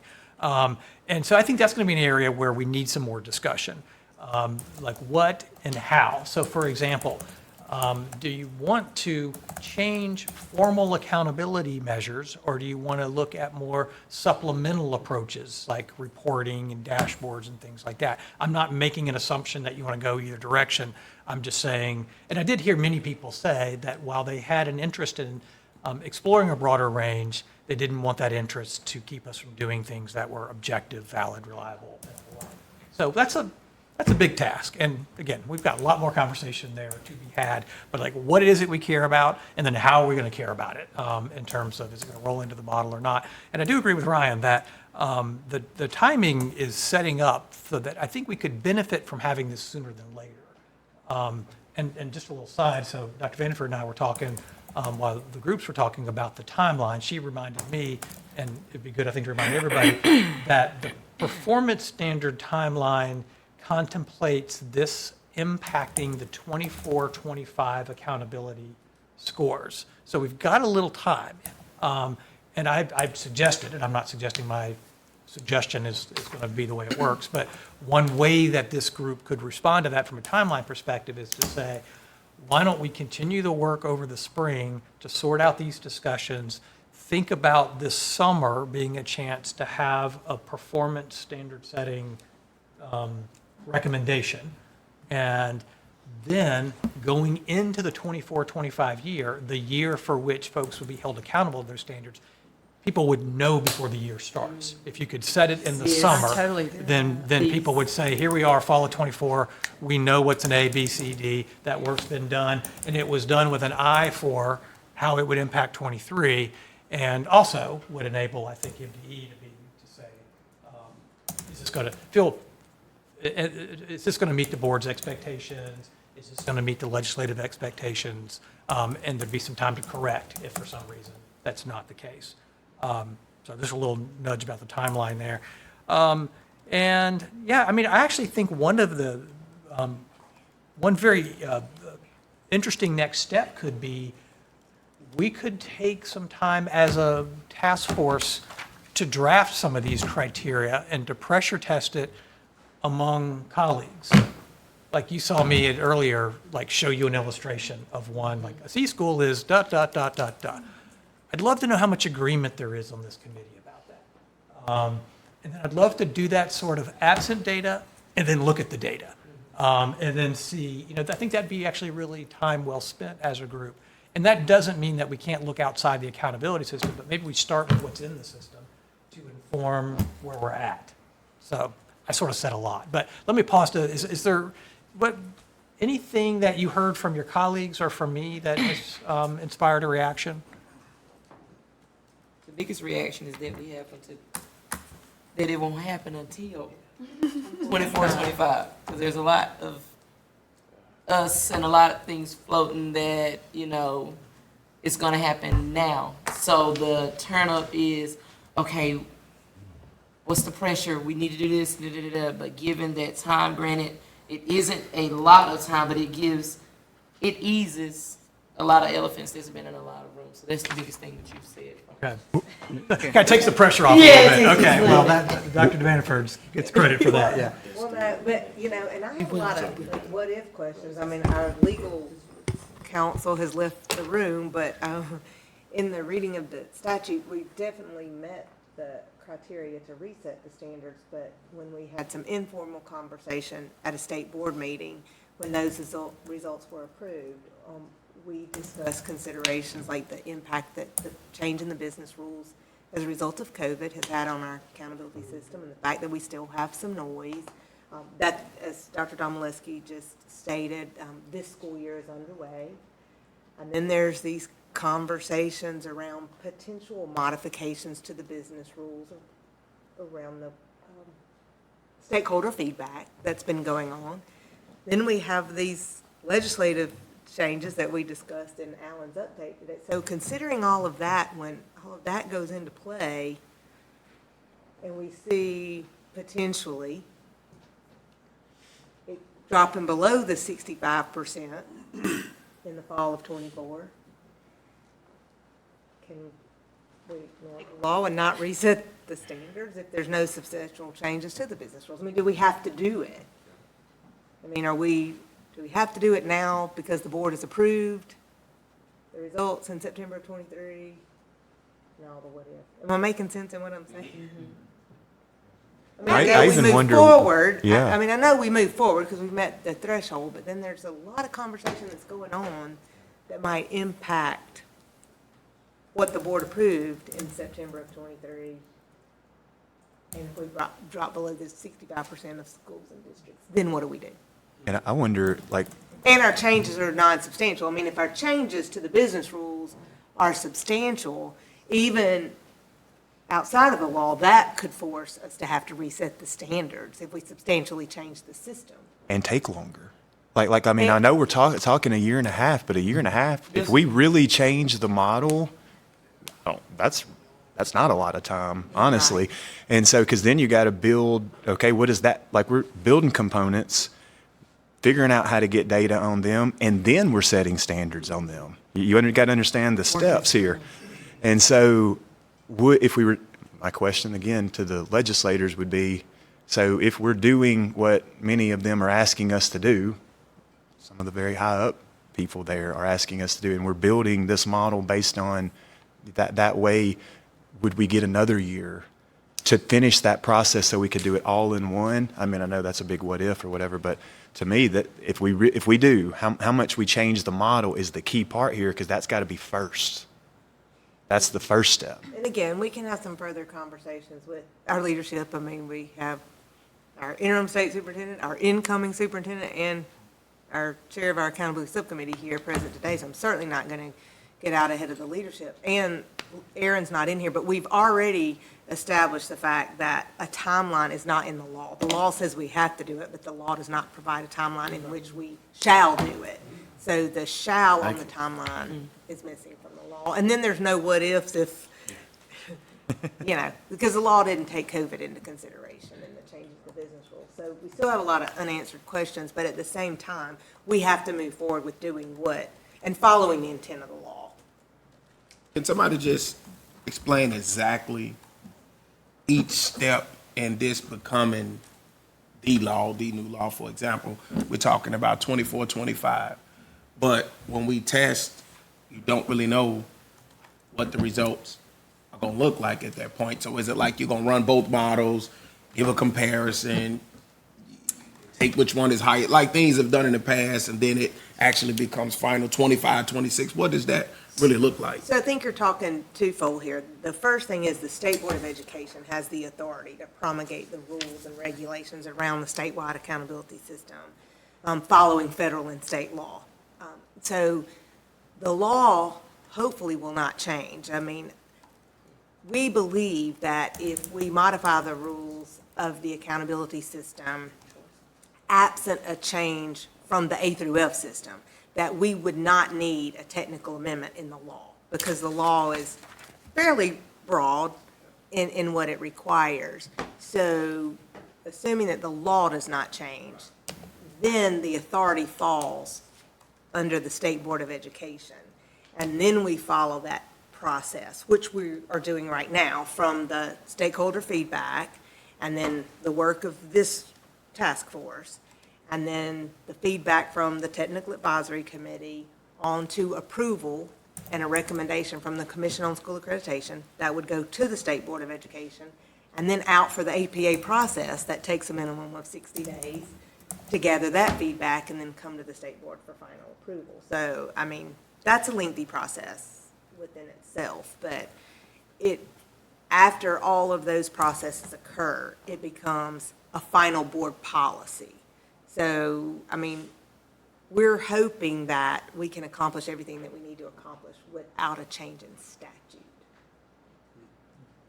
Because that could change everything, because a statute could come in, just like it did in 2012 in the legislative session, and say, this is effective July 1 of 2012. I guess my And at question is, that what time, happens we right did there at run that both point? models. Yeah, that's what I'm saying. What happens at that time, point? Well, that would be up to our state board. Okay. I mean, the leadership to make a recommendation to be approved by our state board. I mean, it's not, I'm not trying to circumvent answering your question, it's I don't really have the authority to answer that question. I mean, that authority lies with the State Board of Education. And I could imagine I mean, a lot of this hinges on how ambitious the appetite is for change. If changes to formal accountability are relatively constrained, and again, I know we're a recommending group and we're one group among many, so none of us can forecast how much change will be approved. But if changes to formal accountability are relatively constrained, again, I can imagine a process this spring where that gets sorted out, expectations get set late spring, summer, people know going into '24, and it's as I described earlier.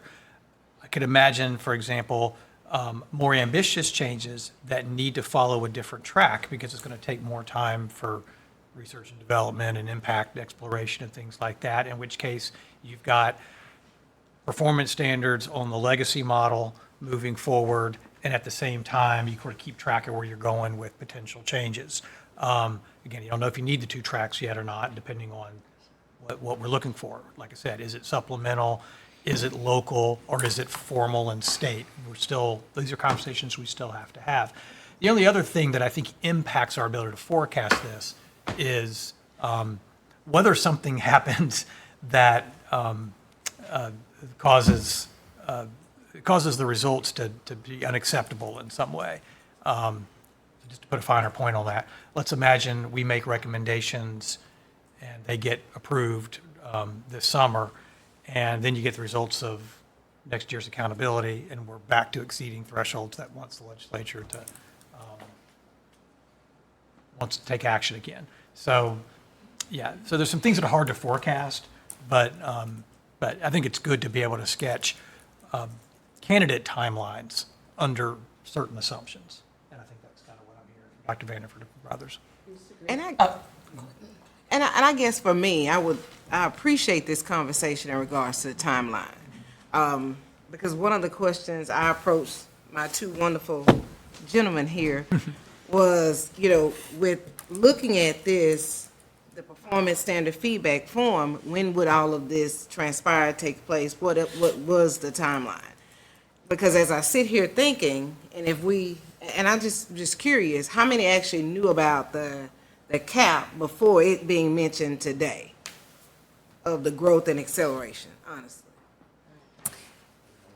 I did not. Well, and no So one would have been privy- communication to the district, that's just a big importance of us, and not knowing, and just imagine if I wasn't sitting here for my district, and then I didn't, my district yesterday, some of them parts of attended mass, but they didn't yesterday because we had several other meetings going on.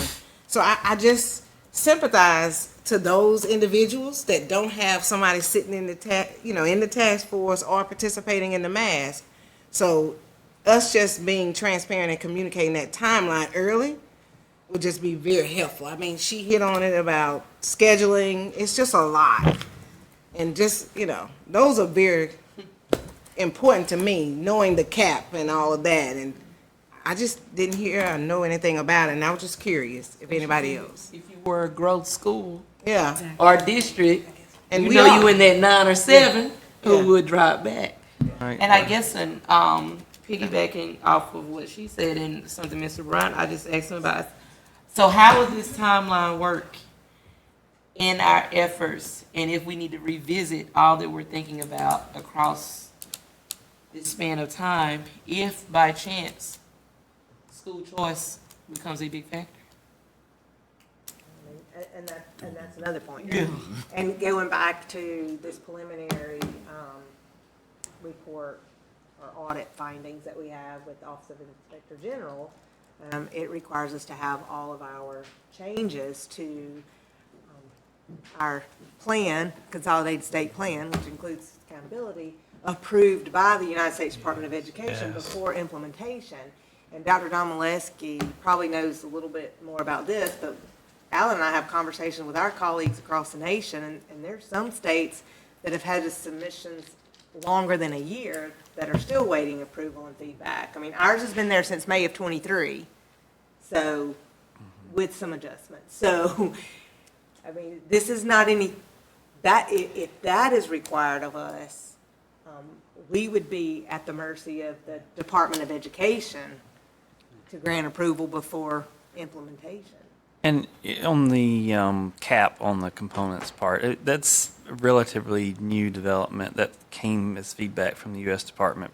The way it came was the language that I showed you, and you need to change your amendment to say this. And that amendment has yet to be approved. So it's not official yet, so it's hard for us to communicate it officially.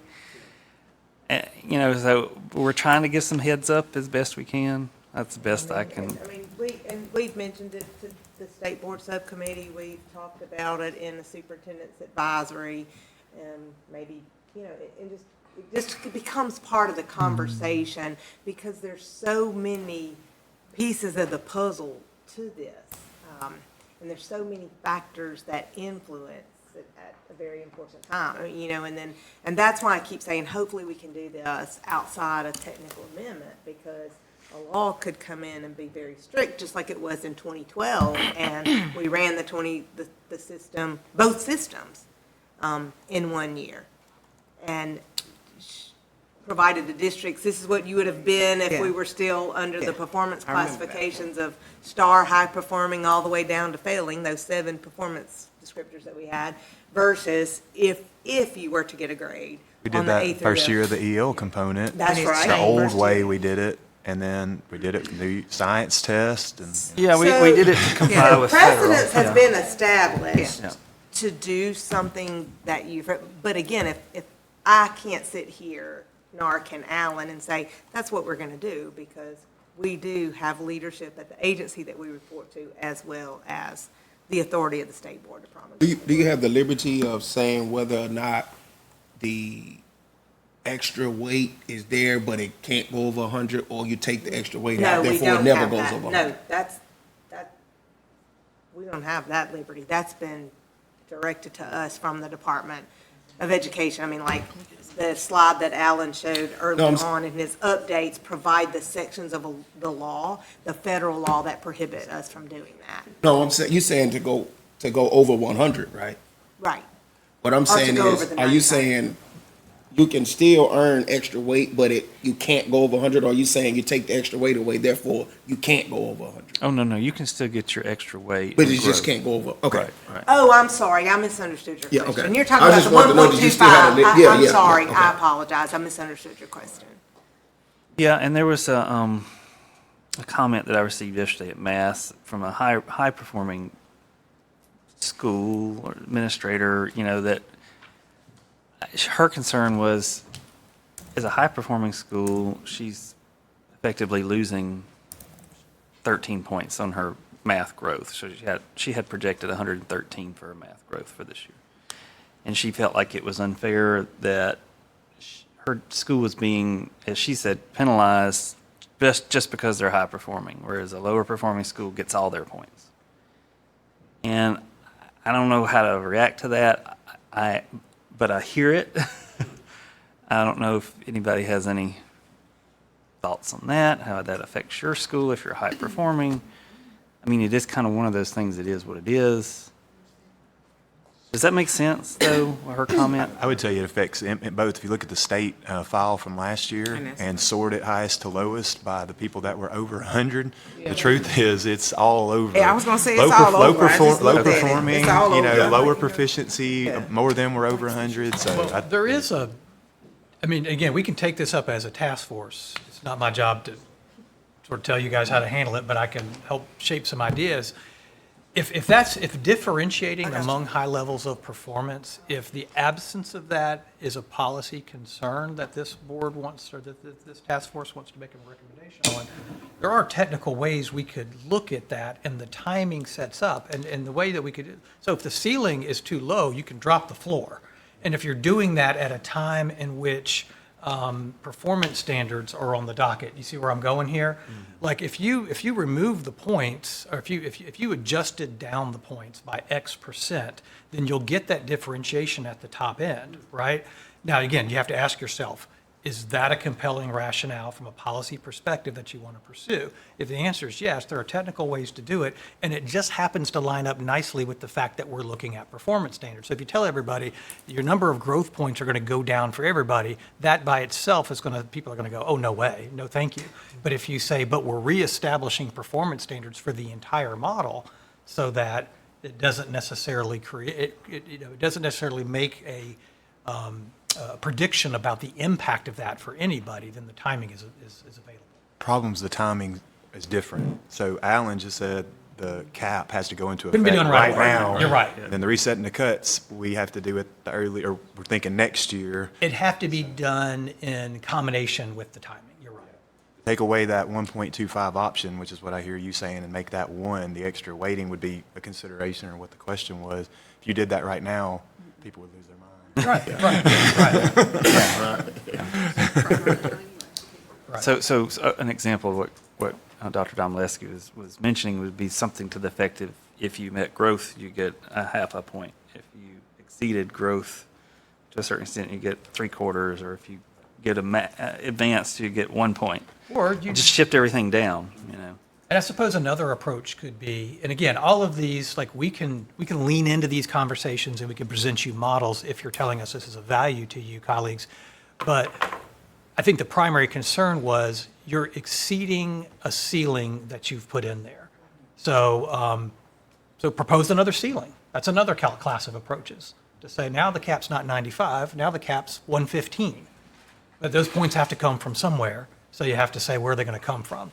But again, so there's I think categories of models we can pursue if that's a priority. And I'll just make a note that this is something we should. We could consider that with the changes we are considering for next year. Exactly. The cap thing has to happen right now, according to you, so that's just cut and dry. But it is Well, what not it is. according to me. Well, you know. But then, yeah, we could consider that for next year, because remember, one of the conversations we had last year was about level 3 growth anyway, right? I mean, that factors in what you're talking about. So we have lots to do in our coming meetings. Can I do one thing? It's 11:56. I'm gonna claim your 4 minutes before lunch, if I may, but maybe this will be a favorable thing. Can we look at our calendars for the next meeting? I just hate to do that at the very end and have people that had to slip away early or something like that. Mr. Burrow and I were talking about that earlier, and we're thinking it'd be great if we could at least plan for a date that we know works for as many as possible. So I'm going to assume like we're looking at like a month from now because we have to have time to do some homework here. The week of February 19th, let me throw that out there as a starting, like say February 22nd, not for Christie.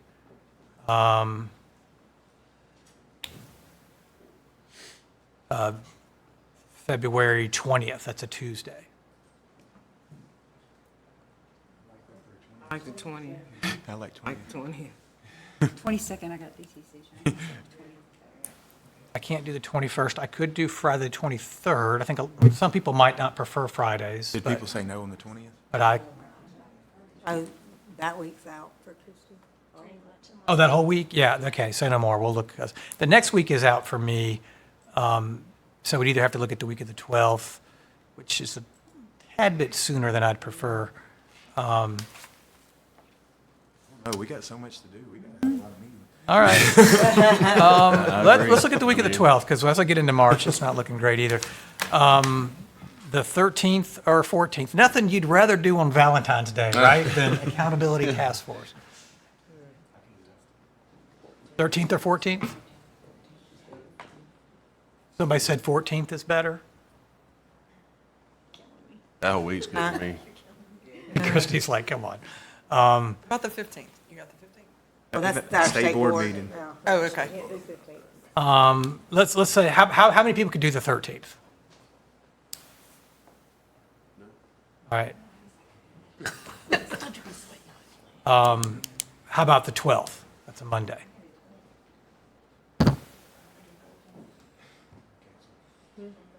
All right. I think 12th probably had the most. Christy, you're looking like you're in pain. Okay. How many people could not make the 13th? Oh, Beds. well, South Mississippi, That's gonna be definitely this year. Folks out of school, different places. I see the which do you hate more, Christy, the 12th or the 14th? Flights are cheaper on the 14th.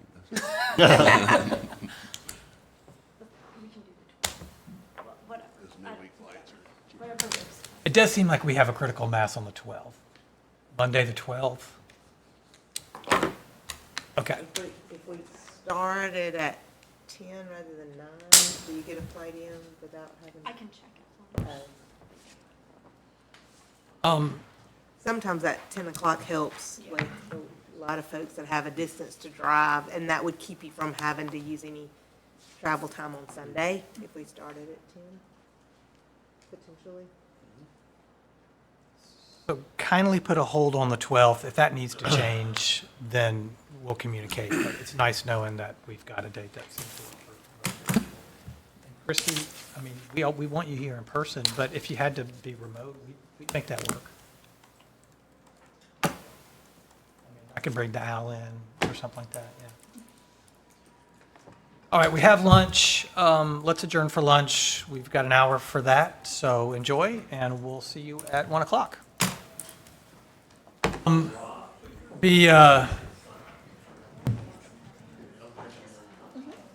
Like to invite us all to come back into session for the task force. It occurred to me an hour lunch for those of you working in schools, in school districts, probably feels luxurious, right? Like, we're not used to such luxury. Lunch? I mean, Yeah. lunch. Lunch is usually something you eat while walking down the hall, if you even get it. But I hope you enjoyed lunch. Thank you to the department for providing it. It's delicious. Excellent. I hate to come back to this, but we do want to take another look at calendars. We've discovered during the break that the dates that we thought would work aren't going to work best. So can I ask you to open up your calendars one more time, and we're going to give it another go. So I think what we asked you to hold was the 12th, and among other reasons, we think that's just going to be too soon. It's just, I'll take the hit on that one, y'all. Like after y'all got up to go get your lunch, I was like, oh gosh, Alan, that's only like 2 weeks to do whatever we're asked to do as far as impact data, and we have a legislative request that's hanging out there. We just have a lot going on right now. I was like, 2 weeks is just really not enough time to. So, You're I'm right. sorry, I'll take the hit. No, on no, that there's one no for being- letting y'all have that conversation and then settle on it and then change the. no need to apologize. That's the right thing to do. Let's go back to the week of the 19th and see what our best days were there. Were there some folks that were just like that whole week is out? Christy, you weren't out that whole week, were you? I could possibly fly from Lincoln to Jackson on Thursday And do a Friday to do a meeting. Friday meeting, but that would be my only possibility, and that's flight dependent. So let's see about the 23rd. Friday, February 23rd. Oh. I don't hear any objections. Yeah. All right. So I hope Delta can deliver. yeah, that's great. That does work better for a lot of reasons. And if that turns out to be prohibitive, Christy, let us know. And Deborah, I was thinking about you too. I was like, Alan and Tim and Deborah, they may die over this 12th date. Is that gonna be 9 or 10 then? 9 a.m. or 10 a.m.? 9, I would say. I mean, is that that work for those of you that have to travel so far at 9 o'clock? Yeah, with hopes that we, Yeah, with finish it being a before- Friday, let's try to do Mhm. 9 so that we Yeah, and can we'll- get out of here and we could get you headed home earlier. See if we can dial, if we can arrange the agenda to be done by like 3. Yeah. And then if we want to shorten and not have such a lengthy lunch and. That's a good idea. You know, we could gain a half hour there maybe. 'Cause- 100%. 100%. It's a great idea. Oh, Jennifer can't do it. Can you get like to Atlanta that night and then fly, like if we started a little later? Yeah, and then fly over in the morning? I'm not trying to tell you how to do it, but. What comes into Jackson? Atlanta and Houston? Houston, Dallas, depending on the carrier. Well, we can look at other dates. The problem is the whole next week, I'm out. And department people have the same conflict. And, yeah, actually the next 2 weeks. So it'd have to be like March 11th or 12th would be the next that I could do.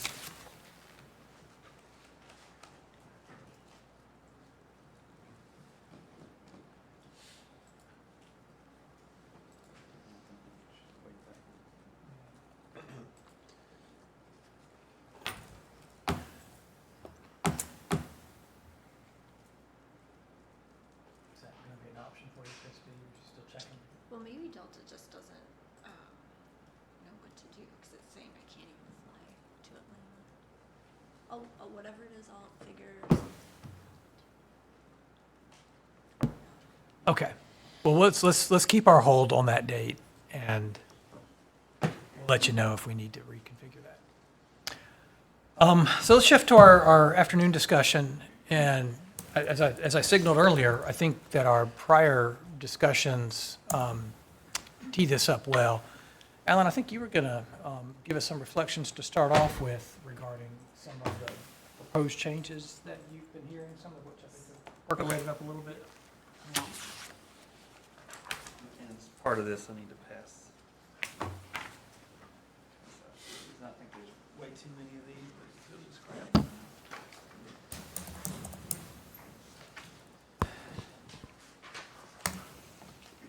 Okay, so we kind of touched on this earlier, but the department, after this task force met last year and discussed possible changes to the accountability system, the department then took the exercise that you used, and we narrowed it down just a little bit and used it in our superintendent's meetings, our regional superintendent's meetings. So there were 6 of those across the state. And we asked local superintendents that participated in those RESA meetings to do the exercise that you did, to tell us what their priorities are in accountability and if there might be some possible changes. And we passed out this form that you have now and asked them to rank order the items. And on the left-hand side, we're just kind of, give us your priorities in college and career readiness. And then on the other side is the other, what we call the other category, which we thought maybe could be a possible new component that might be a menu of options. Just throwing out some different things there. For example, we know there was not interest in including chronic absenteeism in accountability measures, but maybe a reduction in chronic absenteeism from one year to the next might earn you some credit in this other category. Some evidence of digital literacy or having a portfolio of a graduate, and if there was some way to measure soft skills or service and leadership. So this slide kind of says, in general, what we heard from these groups was that LEAs did not want major changes to the model. I think it was every one of those 6 meetings we had at least 1 or 2 comments in the bottom of this form that said we don't want any changes to the accountability system. that may or may not be an option. But some things that did come to the surface was, there were concerns about shifting weights away from some of the categories, specifically graduation rate and growth. Obviously, if you're in a district who gets a lot of your accountability points from growth, you don't want to lose that weighting. We heard some that said, don't move weighting away from proficiency. So, it just depended on really how districts have performed and where they earn those points. Most indicated that they liked the idea of a menu of options approach with maybe an additional component that measures some sort of workforce readiness. There was some strong support for the inclusion of the ASVAB somewhere in the accountability system. There were several mentions of looking at, it says grad options, but diploma endorsements would be what that would be, earning diploma endorsements.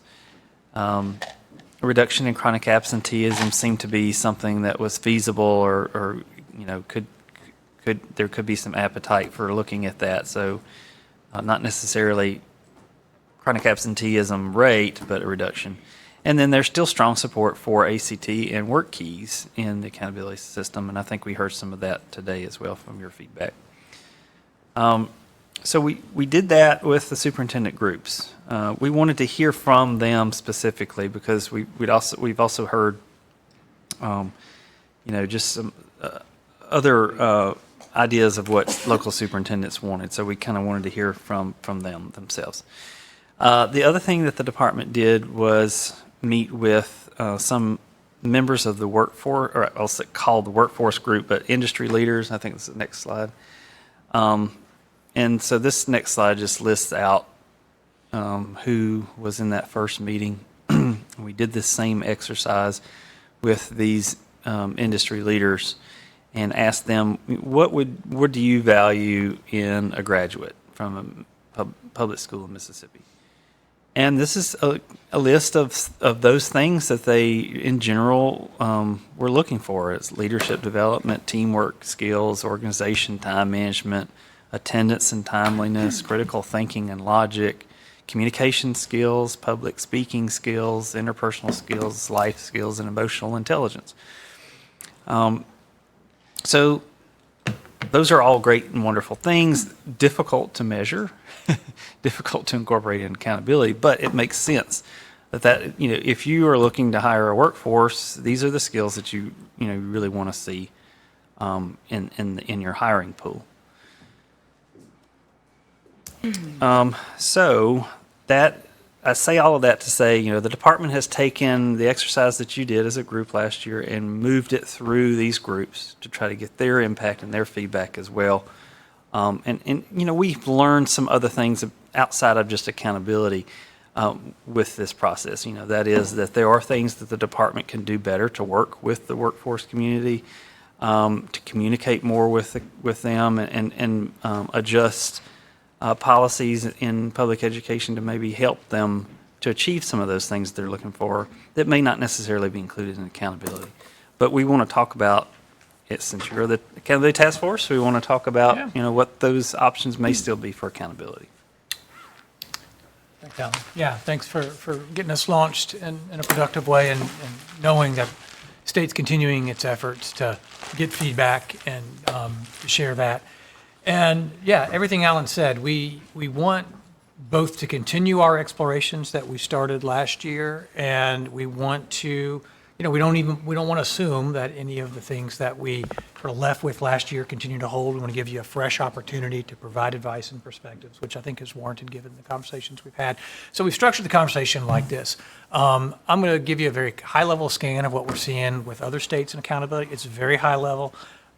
I want to be super honest that it's Mississippi's a leader in accountability, and I wouldn't want anybody to say, well, let's go shopping and pick another approach we like best. But sometimes I've found in groups it's useful to just stimulate your thinking, just give us a sense for what other states are doing. It'll help us just kind of prime the pump, get your brain working a little bit. So we'll do a high level scan, and then we've got another little exercise because we think it works well when we give you time to think and talk. And we're going to give you some time to work through a document that gives you an opportunity to elevate your priorities to us, and then we'll talk about that. So that's how we'll spend our time today. But let me help tee it up. And yeah, and our purpose is that we just want a prompt discussion about ideas that are promising. Also helps us organize our efforts for future meetings. And if you say like, man, we really want to talk about readiness and menu approaches and this, then we can come ready to do those deeper dives. Useful to start with what ESSA requires in case that's not on the tip of your tongue. These are the 5 categories that have to be addressed. Now, remember, Mississippi can and does go beyond ESSA, but no solution can fail to address these categories if you're going to have a single coherent system, as Mississippi does, and I think that's a strong approach. So you could have academic achievement, growth, or another academic indicator, progress in achieving English language proficiency, school quality student success, which can house a lot of things, and graduation rate. And I talked a little bit about the weighting. I don't want to linger on stuff that I think is pretty straightforward, so I'm going to be brisk here. Academic achievement is measured by proficiency on annual assessments. There's probably 2 things that I would just emphasize on this because, again, it's pretty straightforward in the law. Those do have to be approved assessments. Sometimes when we have these conversations, people said, well, can't we adopt another assessment? Can't we adopt, the Renaissance Star or the NWA MAP or something like that? And the answer is not unless it passes federal peer review, and the requirements for federal peer review are prohibitive. And so there's, we can go that route if you want to learn more about that, but that's probably the easiest way to say it succinctly. Other academic indicator, so for high schools, the feds give discretion to the states regarding student growth. So you don't have to have another academic indicator in high school. For elementary, middle school, student growth or another valid and reliable statewide measure. As we'll see in a moment, I think there's only 2 states that don't use growth. One of them's Kansas, and the other recently is Kentucky. They use a cousin of growth. They use improvement, which is changes in improvement rates over time, as opposed to a cohort-based measure. I'm actually going to talk about all these in more detail. School quality student success, we've talked about this. So this, again, is just drawing from the law, just to remind us what federal requirements are here. Not less than 1 indicator of school quality student success that meaningfully differentiates. So right there, you have to, if you have something like participation in a survey and everybody participates, the feds would push back and say that doesn't meaningfully differentiate. You've got to be able to show that you're seeing a range of performance. It's got to be valid, reliable, comparable. And these examples come from the law. So if you opened ESSA and it cites these kinds of things as examples of school quality student success. And then graduation rate, it requires, as Mississippi complies with, the 4-year adjusted cohort graduation rate, and it allows at the state's discretion an extended year graduation rate. That may be an area that's of interest if we want to talk more about that. Progress in English language proficiency is the last of these categories. Again, it has to be an approved ELP assessment aligned to the state's language proficiency standards. Here in Mississippi, it's DRC's Lost Links. A lot of states use the WIDA access test. There's a few others, but the assessment that Mississippi uses is a very defensible and appropriate assessment. And the only thing maybe I'll just linger on here is to say, so almost every state does what Mississippi does, which is they'll have a growth measure tethered to their English proficiency assessment. Where the Fed's influence is particularly strong here is that it has to be a growth to standard approach as opposed to just a normed reference approach. That's probably not, that's not at all unfamiliar to Mississippians because that's the approach that is used in academic assessments here as well. But you can't, for English proficiency, just say, well, we're going to use like average growth at the school. So the feds would say, you need to show us that the growth requirement is tethered to reaching an exit standard in a reasonable amount of time. and that they've been very firm with the states about that. And again, Mississippi's current approach is very compliant. So now I'm going to go back through these and tell you just some reflections about how states are approaching each of these. This was the kind of national scan part to give you a sense for how your colleagues in other states that work in accountability are approaching these. There's not a lot of variance in academic achievement, partially because the law is very clear that it has to be linked to proficiency. So you see the bold comment there at the bottom. ESSA doesn't permit using things like average scale score. So that might be on your mind. Why do we have to have proficiency? Why can't we use just like an average scale score? The law doesn't permit that. The law says proficiency. Where some states have been able to nudge a little bit away from that is to do things like a proficiency index. And you see an example there in the second bullet where they'll say, okay, we'll assign a 1 for every student who reaches proficiency, maybe a half point if you're partially proficient, maybe a 1.5 if you're advanced. So you can do an index kind of approach. The feds have approved that. But I think from a federal policy standpoint, their interest is in not masking low proficiency rates. And the worry is that something like an average scale score could do that. So they want to be able to have every state say, we can clearly measure and report the percentages of students who are meeting our academic benchmarks. And again, this is for language arts and mathematics. I think I put on here about 2/3 of the states do something like Mississippi does, where you have proficiency as the source of influence. So about 1/3 of the states that are using some variation of what I call academic performance index. By the way, any attempt, I very frequently share about national scans and accountability. It turns out to be a popular topic. It's really hard to get good information, so I just want to say, the place where it's warehoused is in the state consolidated state plans with the Federal Department of Education. But those change a lot, and a lot of times are not at the right grain size. So sort of pulling together multiple sources here. There's a document from Education Commission of the States. That's a very strong document that I think was done in 2019 based on those consolidated state plans. I work with Accountability Systems and Reporting SCAS. It's a group that Alan and others of his colleagues at the department are familiar with, and they collect this information. This is my long-winded way of saying these kinds of things are imperfect. It's really hard to get really current, really detailed information. So growth models. There are a lot of different growth models. Again, not my purpose to disturb waters that people are happy with, and I think Mississippi uses a very strong approach. Every conversation about growth models needs to be accompanied with a recognition that there's not a sort of perfect way to organize this. There's a lot of overlap across models, and there's a lot of debate in the field about what to call certain models, but roughly they fall into these categories. You've got gain score models, which are, think of this as just simple subtraction. Here's a score in year 2, let's subtract from it a score in year 1. The difference is the gain score. That works when you have a vertical scale in your assessment. Mississippi's assessments are vertically scaled. You've got growth to standard approaches, which are a class of approaches that look at kind of where the student starts, where you need to finish, and sets kind of stair-step targets along the way.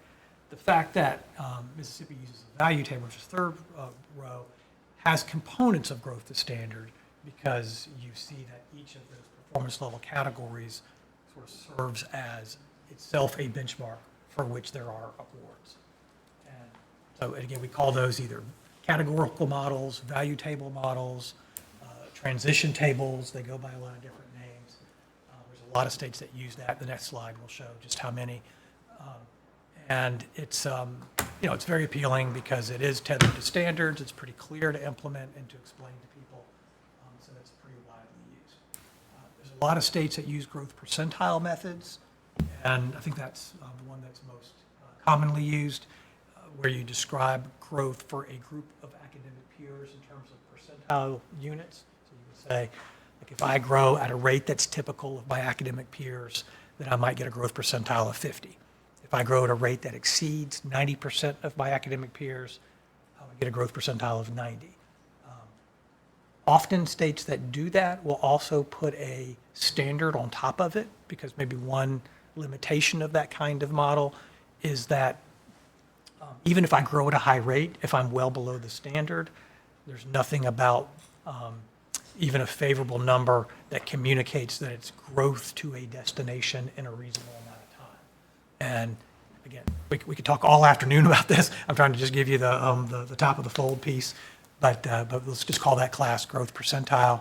And then there's a lot of regression and value-added approaches. I tend to agree with the point of view that value-added is more of a verb than a noun. It means that anytime you use an approach to make a claim or an inference about a unit's influence on growth, like school or classroom, it's a value-added use. In common conversation, value-added models have come to mean models that control for a lot of factors beyond prior performance. So there are states like Wisconsin, Tennessee, Louisiana, North Carolina that have these value-added models where they create an academic peer group based on a lot of demographic factors in addition to prior performance. So that's what most people call value-added models. The next slide shows you kind of who's using which of these models. So this is drawn from another outdated resource, but there's not a more current one that I know of. And salute to Data Quality Campaign for getting out there with this one. Back from 2019. So you see there's a lot of states that use student growth percentiles. Mississippi uses the value table, which is in the second row, which is very popular. And you can see growth to standard. I would say Mississippi uses both a value table and a growth to standard. So it probably cuts across categories. And then there's some value-added states, gain score states, and others. Those numbers in the middle, that count column will sum to more than 50. Some states use more than one, as I explained. I think there's only 2 states that aren't in this particular study. I think California's was not, either because they were unresponsive or just inscrutable. And Kansas, as I mentioned at the time this was collected, doesn't have a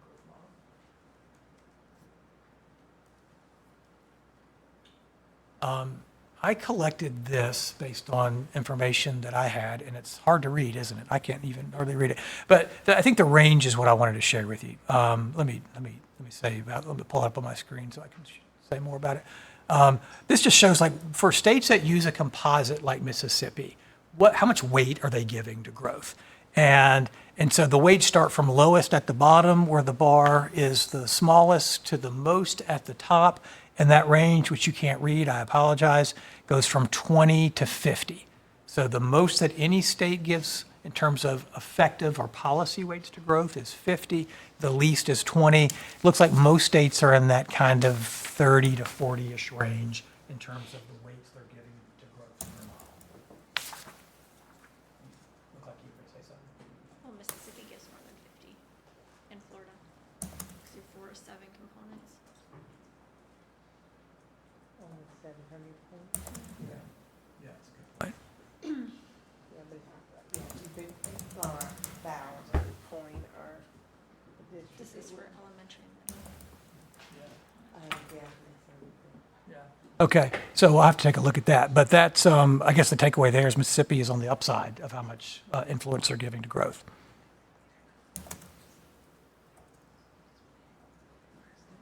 School quality, student success. There's a lot of different approaches. The 2 most common are these broad categories, and this is where Mississippi is as well, of college and career ready. There's 37. Again, there's obviously way more than 50 here because there's states that use a variety of these kinds of approaches.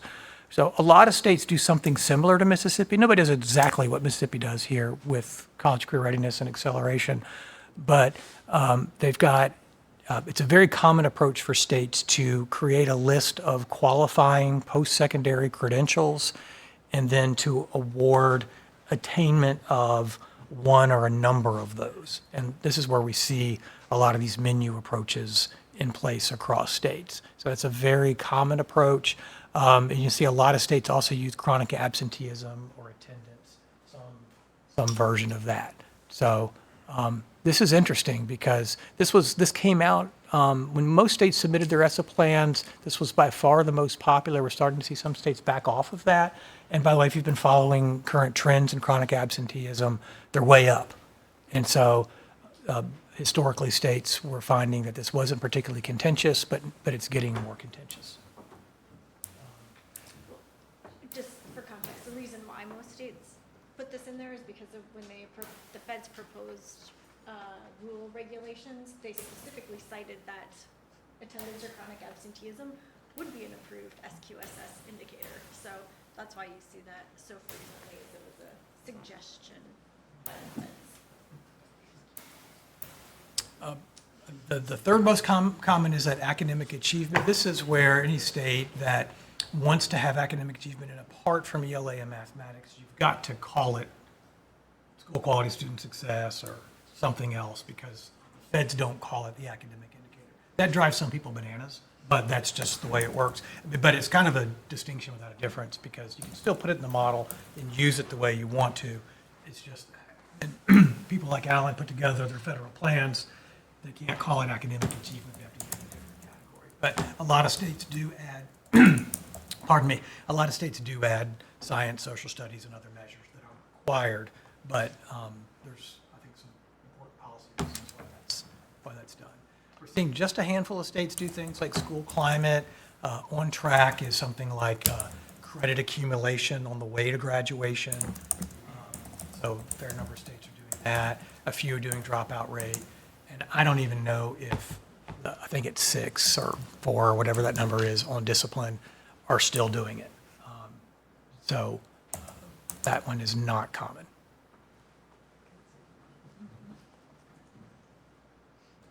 Graduation rate, really the only area of flexibility here is with respect to whether a state has an extended year graduation rate or not.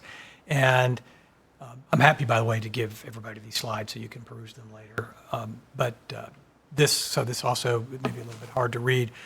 This is a nice resource put together by Learning Policy Institute, and it shows a map where which states are using extended year graduation for accountability. That's the darkest states, these like dark red.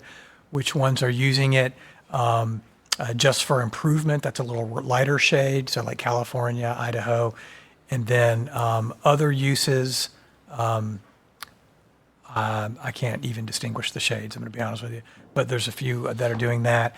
And then the ones that aren't using it are grayed out. So you can see that like Mississippi, Texas, Missouri don't have extended year graduation rates.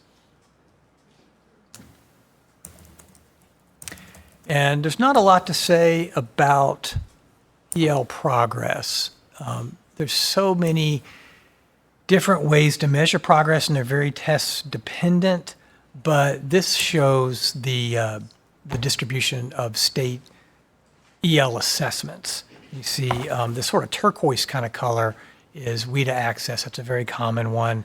There are some states like Texas and Louisiana, this orange color, that develop their own custom assessment.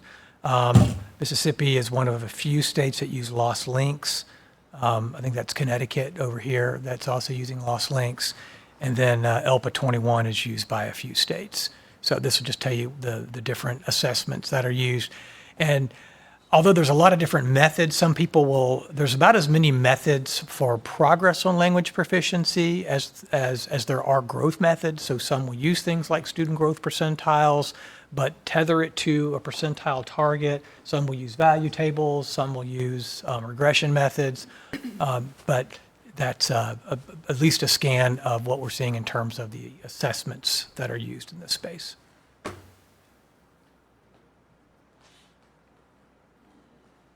So now I'm going to shift a little. I'll pause here. Does anybody have any questions about this really quick kind of national flyover? Just to give you a sense of what states are doing in SMLs.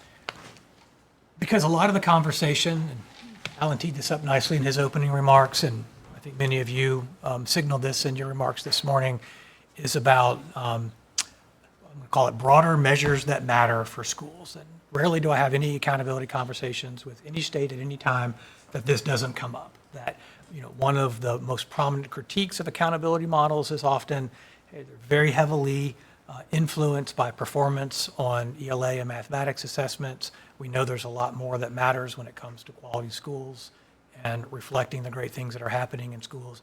So let's just take this conversation as a way to kind of embrace that topic and look at what's possible while at the same time being very sober about the challenges here.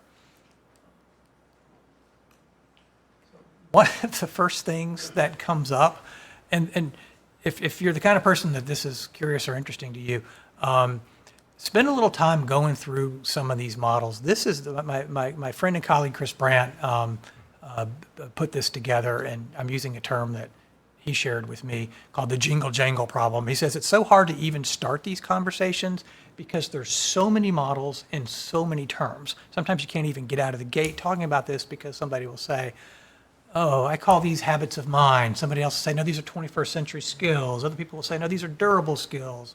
No, these are, next generation things. Or, I actually, one of the terms I've always liked, Chris put it on here, transacademic skills. My colleague Brian Gong came up with that.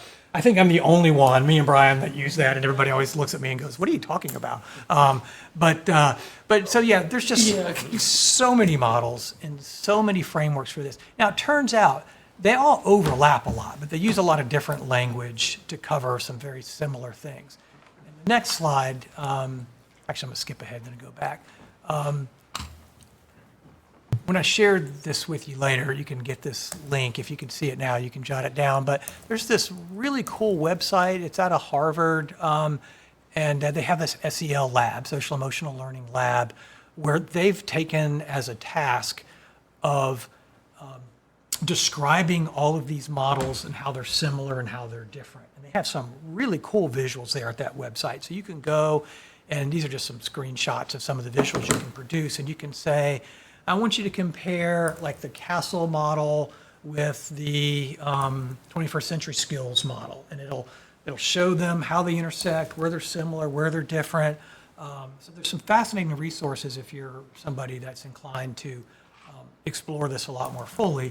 And frankly, this is an area where I've seen an explosion of research in the field. So every time I talk about it, there's more things to talk about, and there's more angles to it because Mississippi is among friends and wanting to try to navigate this space. But so if you're interested, this website here, which is a Harvard project, is a very interesting place to look at the different models. But probably a good place to start is by just sort of acknowledging a lot of people call these social emotional learning. There's a definition for it here, and it's thought to encompass things like 21st century skills, transferable, durable, soft skills. I really don't like non-academic or non-cognitive. I really think those terms need to be eschewed in these conversations because these are definitely academic and they definitely require cognitive skills, global competencies, and many others.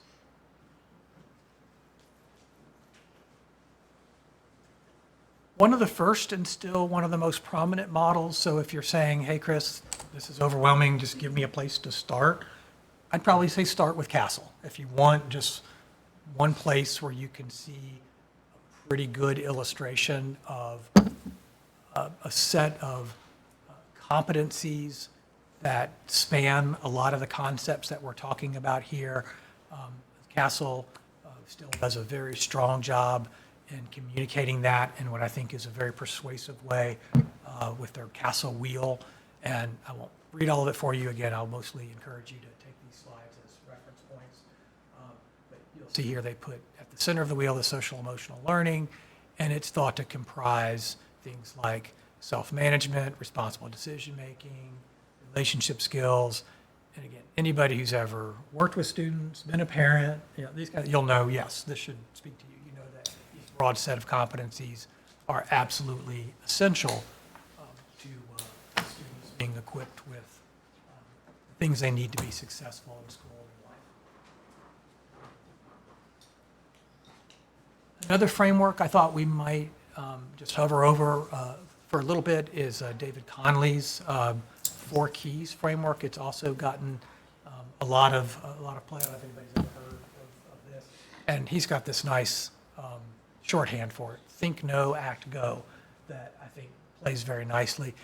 David's work, he's out of the University of Oregon, is primarily in the space of college career readiness. So his research is primarily what beyond academics do students need in order to be successful pursuing, attaining, and being successful in college. And his framework, and it encompasses things like, so think would be, here's the academic things you need to know. Like the know are, we've got to have information about how to navigate the process of applications and financial aid, to know where those resources are. You have to be ability to take action on that and to actually demonstrate success in college. One final example I'll give you, MCIEA, see if I can remember what this stands for, Massachusetts Consortium Improvement Education, something like that. So Jack Schneider out of UMass Amherst is the person who's leading this initiative. And I think I may have even shared it in this meeting before. It's not so much that I really think Jack's got it figured out here with that consortium of Massachusetts districts. It's just that they're one of the few that have taken these models and tried to translate it to school accountability. Now, this is not a formal ESSA accountability solution. Let me say that again. This is not a formal ESSA accountability solution. These are a consortia of districts in Massachusetts that have voluntarily created a supplemental accountability set of indicators. And they said, hey, we're concerned with having sort of broader measures of things that matter. We're part of this consortium where we're trying to collect information. You see the categories on teachers and leaders, school culture, resources, academic learning, community well-being.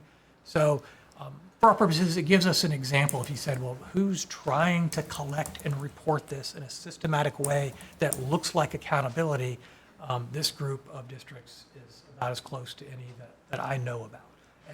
And I think, if Jack were here, I know Jack well, he would say, we've got a lot to learn, we're still figuring it out, but I respect that they're at least in the space, putting ideas into action.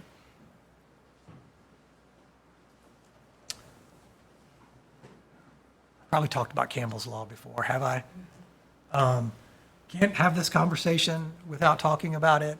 So Campbell's Law, it's been around for decades.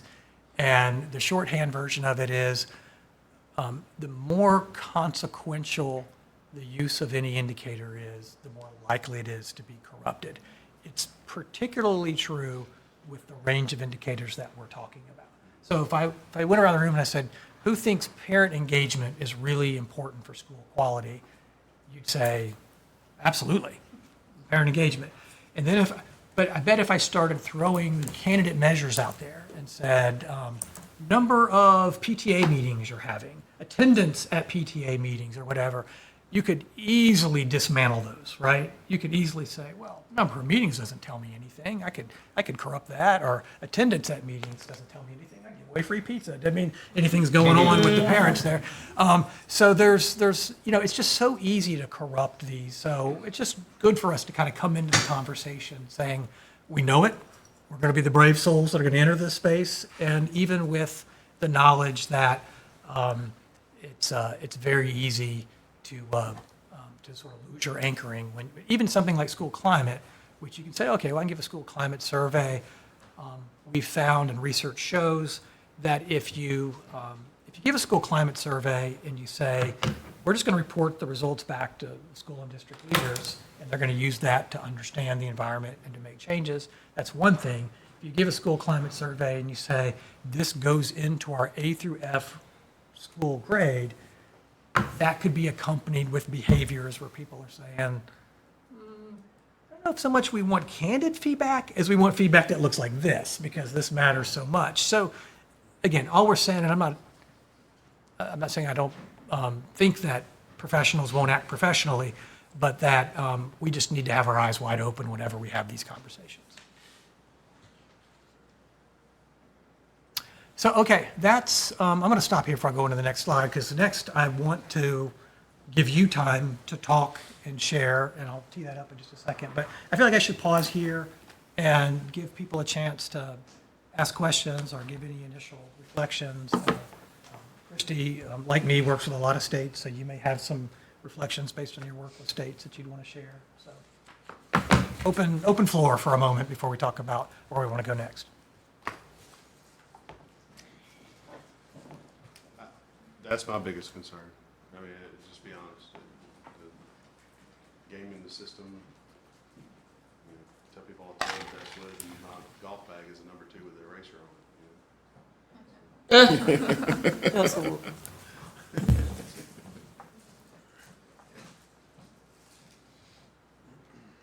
Yeah, well, I think the other thing too, when looking at these indicators, is one, do you value it? And then two, is it feasible to measure it? I think that's one of the biggest challenges, and this goes with the corruption too. And then if it is valued and you can measure it, is it worth the time and money you would spend on collecting it and using it and doing it? And then does it really differentiate performance among them? So I think there's a lot of big questions that go with it, just because we value it, like Chris said, the parent engagement. How do you measure it? And is it valuable information? And what would you do to change it or improve it moving forward? So these are the trickiest ones.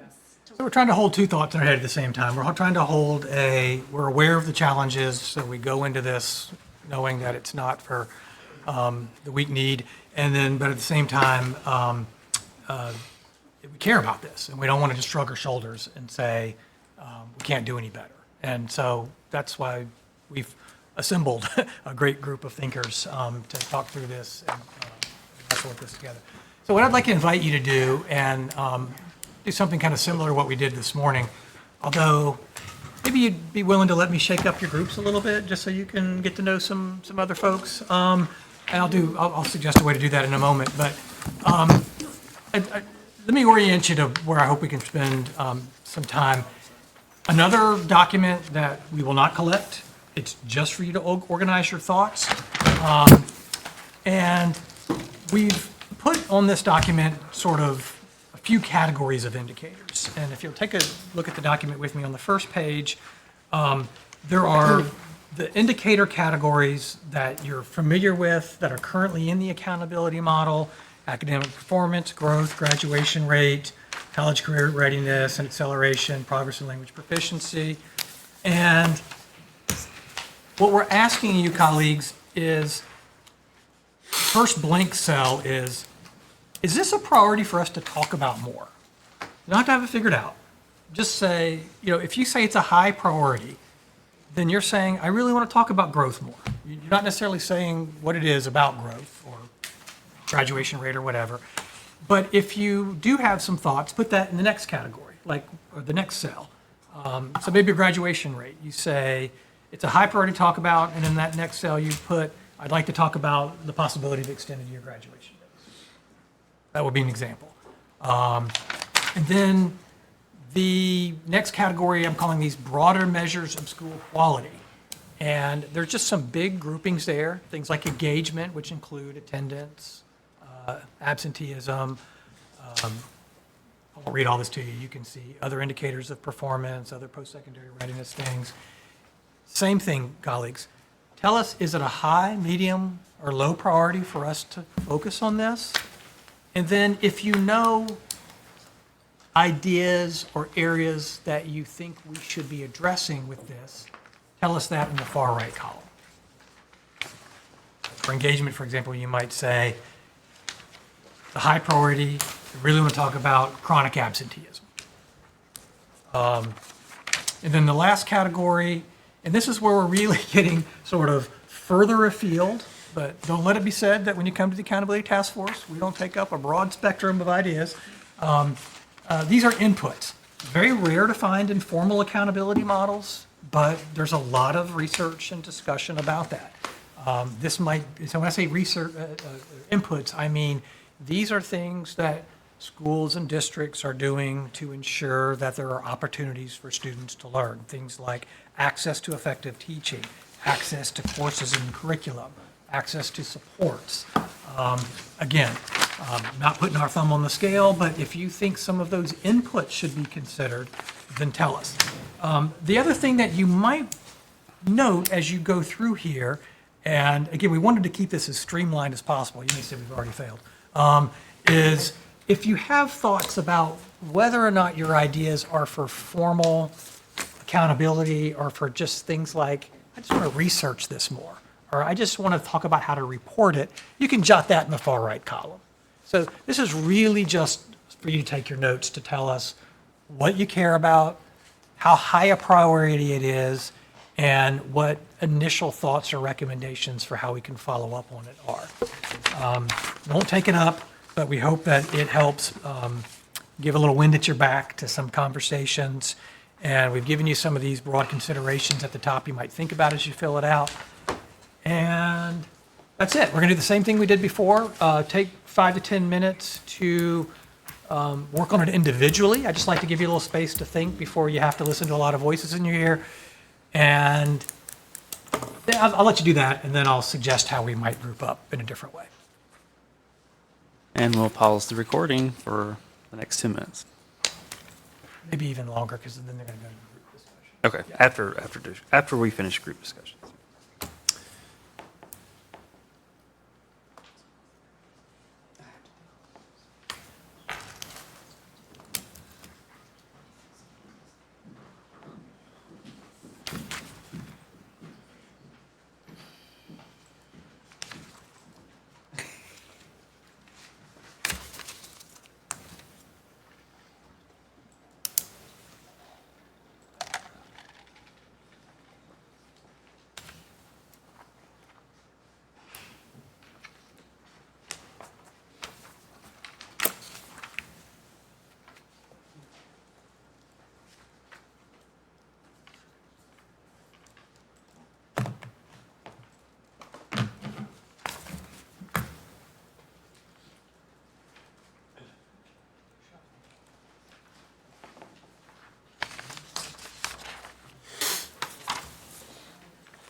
Do you need a little more time for your initial thoughts, or are you ready to go into conversation? More folks that look like they want to think a little bit. So let's take about 2 more minutes.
Okay, why don't we go ahead and get organized for small group conversations, just so you can talk to different colleagues. We'll just do the count off method. Let's create 4 groups. So like Christy will start and be 1, and then Ryan 2, go 1, 2, 3, 4, 1, 2, 3, 4. So Christy, you gonna start? 4. 1, 2, 4. 1. All right, so the 1s and 2s will have a little extra. Why don't we have the 1s move over here somewhere, and maybe the 2s over in that corner near Deborah, and the 3s over here in this corner, and the 4s over here. So, and again, the purpose is just to share some of your reflections and be ready to kind of talk about where you had some similarities and differences in your groups.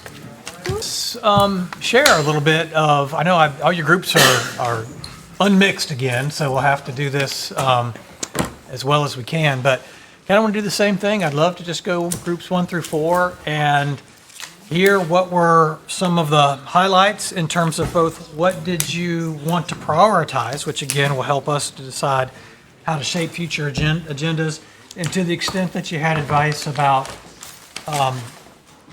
what specific ideas and what its relationship to accountability is, then we want to hear that too. So group 1, the group that was over here.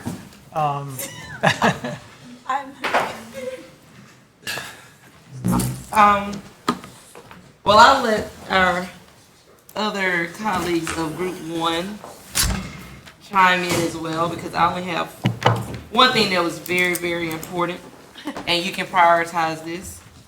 We would like for you all to quit bringing up the attendance and absenteeism. Quit bringing it up, she said. Because unless you don't even, if we can't do anything about the parents, I don't want to be held accountable. I can't say that you're not giving me clear recommendations. There's nothing unclear about that. Yeah. Okay. That's funny. Okay. Noted. All right. What else from group 1? Well, we were actually in consensus with our ratings from all of the items. And I can say that for the first page, we were anywhere from medium to high. We started going low, starting around number 5. We had medium to high for entry the other indicators for number 9, and after that, everything else was low, just because we ran into the situation of how do we actually make it measurable. But there's also one thing that I like hearing from Dr. Gregg on the number 4, college and career readiness, that was high, and the recommendation, or what we were looking at, is possible value enlargement of it with the work keys and the ACT component, based on what we discussed earlier, and then to decrease the ELPT, because when looking at, Dr. Gregg brought the stat about the amount of school districts that actually covered all components in the state, it was very minimal. So we were actually looking at how it would impact the majority of the state. Very, very, very clear and helpful. Thank you. Others from Group 1? Okay, thank you. How about Group 2? That was the group over here. Yeah, so we, similar to what she says, academic performance, we obviously mark that as high because the federal government says that that has to be high. We also think that we like the idea of sticking with the proficiency on state assessments and not doing the academic performance index, simply because academic performance index kind of lends itself to growth a little bit, and we already have a growth component in our model. Second one, academic growth, we obviously marked that one as high as well. We were intrigued by the fact of the graphic that you put up that Mississippi seems to be well above when it comes to the percentage of the model that is based on growth compared to the majority of the other states across the country. So we thought that was intriguing and something maybe we need to investigate, especially if we're looking to add other indicators in the system. The points are going to have to come from somewhere. The 4-year graduation rate, we obviously marked that as high as well. We did have some conversation around how do we include, or should we consider, the endorsement options? But Ryan brought up a great point. Would we run into the same issue, let's say, with graduation rate if we tried to honor the endorsements with additional points or whatever, as we've happened with dual credit and AP? Would it have to be a completely separate indicator, or could you split the points and say 100 points is for the graduation rate and the other 100 points is valued for the endorsements? We didn't know the answer to that question. No, but good to flag that, yeah. 4, we marked high. We also had some conversation about increasing the value of that, but we also had some more in-depth conversation how number 4 is directly related to number 9. We think number 4 is an indicator of number 9, which is the enrollment in college, entry in the workforce, enlistment in the military, entrepreneurship, whatever those are. So if we could figure out a way to measure number 9, we wouldn't be so dead set on increasing the values on number 4, right? Because the end game is really number 9. But if we can't measure number 9, then we think number 4 needs to have more value. And I think y'all were, Group 1 was alluding to that value as well. Number 5, obviously we marked high as well, just because we certainly value our EO population and want to continue their growth and development in our state. Number 7, we marked low as well. I won't say it quite like she did. We marked it low. 8, we marked that low just because, again, I don't even know what success in classes look like. Is that an A in the class, a B in the class? We already have talked about the disparity in between the success rate of students in AP versus our dual enrollment courses, right? So we just think that would not be a good indicator. 9, we marked as high. We marked it as high because of the value of what that means to our communities. But at the same time, we would love any advice that anyone can give us on how to measure 9 and 10 and to measure them well. We also mark 10 as high for the exact same reason, because we value what it means to our children and to our communities. But number 10, again, is something that would be hard to measure. And that's really where we stopped. We weren't concerned necessarily about the rest of them on the page. We talked about, a good bit about this idea of a menu that we could have those school quality student success indicators in which different communities could choose what best suits their community as a whole in measuring the success for their system. Okay, I'm just trying to write fast enough to keep up with you. This is Sorry. great. Yeah, no, this is perfect. Very helpful description. Thank you, sir. I think the honest, and I don't know how you measure this, but you gotta have a fourth category of entrepreneurship. Because our age group, we think of traditional jobs. That's not how kids think. They think of what I care about, what I enjoy doing, and I'm gonna find a way to make money. And so they think with that order. And so because of that, like, well, some of them are sitting in their apartment writing programs, or, you know, they're selling advertisements on social media, and guess what? They're making money, and some of them are gonna make way more money than us. And so, we weren't successful because we taught them how to do that. And so that's why 9 and 10 go together, you know, to some way. So I brought that up. Really think fourth category for today's kids that we, you know, gotta, if we're gonna do this right, measure to, but also be aware of. Helpful. Thank you, Ryan. I do want to make a comment too. They stopped on box 10. There was a slide that you had shown earlier, and it was titled "Proposed Changes to Accountability," and it had workforce group in parentheses. And those are the types of skills that was in the slide. Those skills.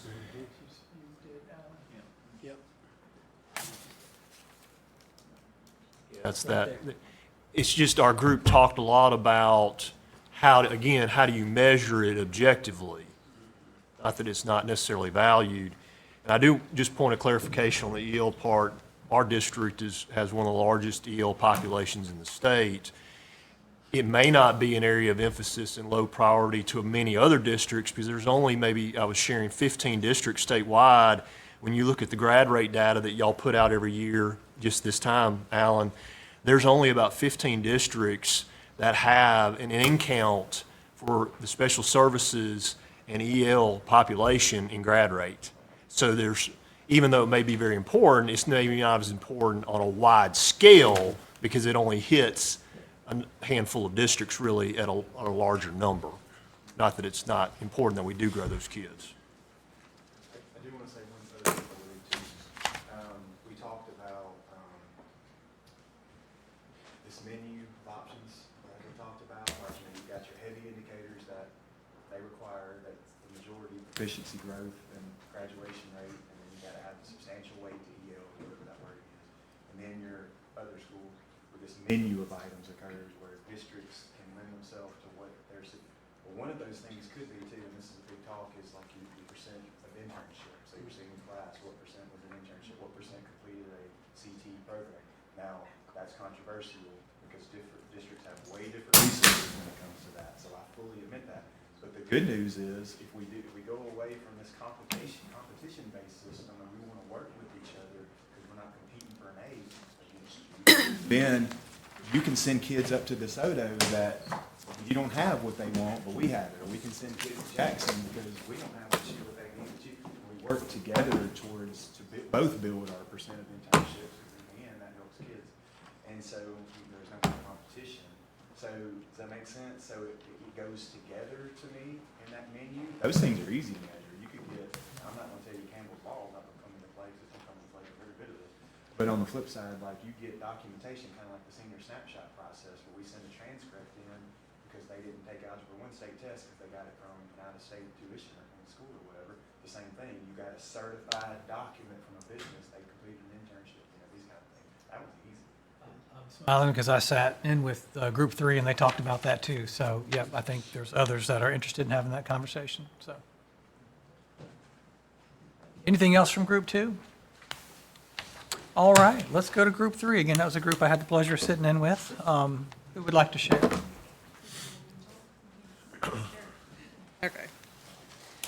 Okay, so we talked about number one, being high. Obviously, we want to maintain the academic focus. at all times. And then on academic growth, we think that's very strong. We want to maintain the push for academic growth and not take any emphasis away from there. However, there was a concern as far as the cap being at 100 and then the scale giving the option to gain up to 1.25 points per student in multiple categories. So the discussion was that that may need to be revisited to kind of even out that scale. But we do think there needs to be extreme emphasis on academic growth. Graduation rate, high, obviously. We did discuss the extended year graduation rate. The discussion was, Dr. Domilewski talked about some states did up to 7 years. Isn't that what you said? Some states do up to 7 years. So students could actually continue to go. Of course, being realistic, I don't think students would go for 7 years, and we don't really want them there for 7 years. But Lawrence and I had a conversation earlier where he said the majority of his students that are not graduating are SPED students. And so that would be an issue where, or a solution where we could take those students and, nurture them, or those students that, didn't meet those requirements on that state test, that gives an extra year for us to push them through, or give them that extra option, or work with them on the work keys or the ACT, or get them in a CTE course, get that certification test, or whatever it is we can do to get them through that one more year. So that's just something to consider on an extended graduation year. College and career readiness, obviously, is always, we feel like there needs to be more attention there. That's very high priority in our state. That's been the discussion all day long. Number 5, with EL, we want to continue that pace that we have and support our students in our EL category. As far as number 7 through 12, the biggest discussion we had with all of these, we feel like, or 7 through 14 actually, all of those things we feel like should be taken care of at a district level. And, the discussion was that the district personnel, district leaders should kind of look at all these things and determine, what's most important out of all these things that they should put emphasis on. What are they going to, where are they going to put their focus? Where are they going to put their money? Which people are going to, take action in whatever places. And so that was kind of the discussion that we had with that. As far as number 10, you just mentioned number 10. So your CCR class has a community service component. So, and it also has a job shadowing component. If your teacher is running your CCR class like it should be ran effectively and following those standards, then your students should get that opportunity to have a set number of community service hours and an opportunity to job shadow. So that high school principals or high school people, that might be something you need to check into. So there is an opportunity actually built in there for those juniors to get some experience in those areas. Attendance. So it's funny that you brought up attendance a minute ago, because we didn't want to focus on attendance either. Because we talked about, can you measure attendance, how, and all the factors against us when it comes to attendance. But then when we looked at it, we're actually measuring attendance inadvertently, because if they're not there, we're not going to get points for them on growth. We're not going to get points for them. They're not going to show any academic performance. We're not getting anything for them, and they're not getting anything out of it. So if they're not at school, then we're absolutely measuring that they're not at school. So that's kind of where we came up with that on attendance. Missed anything? Fantastic. Yeah. I was having a conversation. What a nice summary. Perfect. Thank you. Okay, let's hear from group 4. All right. I'm only going to say this one time today, Mr. Burrow. We're not proponents of changing the accountability model. However, it seems inevitable at this point, so we on board with it. But as we went through these, we certainly placed a high on, just like everybody else, on academic performance. And this was something I was thinking of, not necessarily the group agreed on, is we put a lot of points when you look at growth, and you're getting points from students who are maybe just look at because Stephen, he had to leave, but he was just talking about it don't matter what we do, we still will run into that cap. But I'm saying it, and he was thinking just like some of us are, after this year, there may not be any issue with a cap on growth because it may just all work itself out.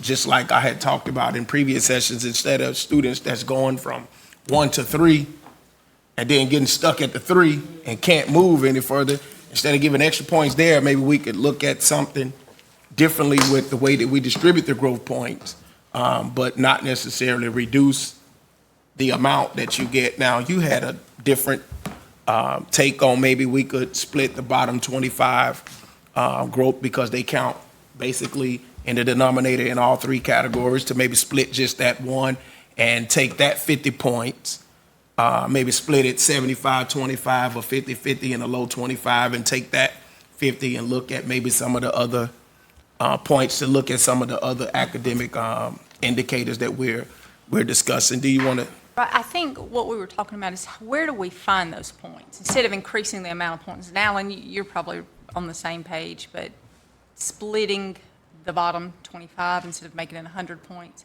making it 50, and then find 25 into different categories that we're looking to add. But I do want to say that, of course, I am a proponent of adding 10 and 11, and I know the argument has been, well, how do we measure it? Well, some of the smartest people I know are in this room. We can't shy away from it because of that, but as a person who would love that menu of options and be able to say, okay, we are doing well in this, I'm willing to submit a portfolio, make me work for it. You know, the teachers are teaching the curriculum, they're trying to move students academically, they're working their tails off. Make me, if I want those points, make me submit artifacts, data on discipline, on how mentorship has improved discipline. I'm willing to do that kind of work for those points and to prove it so that it's not something that I'm cheating the system to be able to get those points. Make me prove it. And when we were looking at number 3, graduation rate, Stephen brought out a point, and it affects us differently. That 5th year would he may, at some of his schools may have a very large graduating class, and he used the example that he only had 1 student that came back and gained his diploma in the fall. Well, that student would not make a huge difference in his numbers if we were doing 5-year versus the 4. But in my district, I may have 3 or 4 that will benefit, which will increase my numbers largely because of the smaller. So I think that's just one of those that it is going to look different in every region, every school, every district across the state. So I think it is something to look at because it does matter. And I encourage kids to come back to school. I got a kid right now, 20 years old. He's passed all the state tests. He's got the courses he need. His behavior, I just can't keep him. And I'm telling him, man, just show up. Just stay with us. Don't drop out. It's not going to help me, but at the same time, we still encourage kids to come back. If we're doing that and it take us 5 years to get them across, I think that's something that should be looked into. I think we should get credit for those particular students. College and career readiness, we were medium, but I can't remember if Stephen said high or did you say high on that one. I had wrote medium before we got together, but certainly we thought the EL was high. We did agree on that component. The engagement, the absenteeism, all of those were low, and just simply because just don't want to have to be held accountable to that. But also things like number 9, I'm actually not, I'm in favor of looking at those post-secondary, military, those options, but is there additional, how do we measure those? Is there additional funding that being talked about if we move to that route? And if we had a plan that was, I would certainly support that 100%. Well, you can use that ASVAB for the state test. They make a 36. Excellent. Thank you. Thank you for that very comprehensive report out. Anything else from Group 4? Can you go back to that slide with the states that are extended and the states that are not on graduation rate? So when they report nationwide of graduation rates, like we've just bumped up drastically in the graduation rates, they don't report that these states are doing extended year and these states are doing 4-year. So that makes a big difference in where you're ranking, I would think, for some states. I mean, okay, like he said, he may only have one that comes back, but he may have 4 or 5 that come back. You know, we're talking about Rankin schools versus North Mississippi. You know, there's a lot more to do in Rankin County than there is North Mississippi, so the pool is a little different for one to not come back there where it would be there. So I think that, you know, when they're reporting nationwide, it just, I think it speaks volumes for us that we're moving up and we're not extended year versus look how many that are. Yeah, and to be clear, the range of practices on extended year, so for federal compliance, it's got to be 4-year adjusted cohort. It's got to be the basis for CSI, all that. If a state says they want to add a little extra in there for extended graduation rate, it's supplemental to the influence of graduation rate. And in fact, I think I shared this in our group when we were talking, but I'll say it to the full group. My experience is even moving from 4 to 5, rarely see it move the needle there very much. And that's even more so for a 5 to 6 or 6 to 7. Doesn't mean it's not important. And, you know, I think this gentleman said it well. If you've got one student who's been there multiple years and graduate, well, let's marshal every resource we can and help that student succeed, and let's celebrate together when that happens. But it's for any state, it's not a big driver in accountability. Well, I don't Like want over anybody and there above on the 6th graduation year, rate. to be honest. Pardon me? I really don't want anybody there on the 6th year. I mean, I'm going to support them on the 5th year, but by the 6th year, you're out of there. Well, you want to see them off being successful, right? Yeah, I get it. I Yeah, get it. we're getting you out of there. Get it. I mean, we'll help you on that 5th year, but I gotta say, if somebody was in school their 6th or 7th year still working to graduate, I'd say, I salute you. Yeah, that's great. even our SCD kids get tired by then. Yeah. They're like, all right, I'm going to that. I think she's saying though, when the rankings come out of schools Right. and graduation rate is in there, then it doesn't take into account the extended year component. That's Understood. Yes, sir. right. Isn't that what you? Thank you. Very helpful. Let me provide some high-level reflections, get you to a break, and then we'll come back and wrap up not long after that. Yeah, I feel like I should start my summary of your summaries with where we started here. You don't want to talk about chronic absenteeism anymore, do you? Yeah, so chronic absenteeism attendance, we've asked this group last year, you were clear. We asked you again this year, you were clear. You were even clearer, I have to say. So I think we've got a sense for that one. Check that off the list. Yeah, I mean, I did hear some themes pop across the groups, which is to say, not a hue and cry to really tinker with academic performance as reflected by proficiency, but a lot of groups overlapped by saying college career readiness, acceleration, and growth are really important. And any way we can amplify that importance through expanding or weighting is of interest, even while we're still searching for the best solutions for doing just that. And, you know, for example, I think I heard a couple of groups say, like, if we could get these beyond K-12 indicators, that'd be great. And that would give us good information about how well we're preparing them while they're in secondary. But that remains still somewhat elusive to do well and to do comparably. But it's important for me to hear you say that. And I do think that as we structure our conversations in future task force meetings, we do need, I mean, it started in the talk early this morning about capping growth, and it's continuing now, that we've got some things to do to make sure that growth is calibrated correctly, because it is so very important. And so, I mean, it's helpful for me to hear many of you continue to elevate it as a priority and with readiness as well. And there's a lot of very specific ideas that have come up that I'm not going to lose track of. Like, for example, with graduation rate, I think there is some interest in exploring it, extended year graduation rate, or potentially endorsements, or potentially credit for students with significant cognitive disabilities that achieve credentials. So we don't want to lose track of that as we continue to talk. And even if any one of those things won't make a big difference, just signaling those values, I think, has some importance. I feel like, and again, I want you to keep me honest here in my reflections of this conversation. I'm hearing a lot of folks say that this stuff in 7 through 11 is important, particularly 8, 9, and 10, but it's still, I don't feel like there's a lot of support for it rolling into formal accountability that influences letter grades. I don't think that's a unanimous position, but I feel like that's majority of what I'm hearing right now.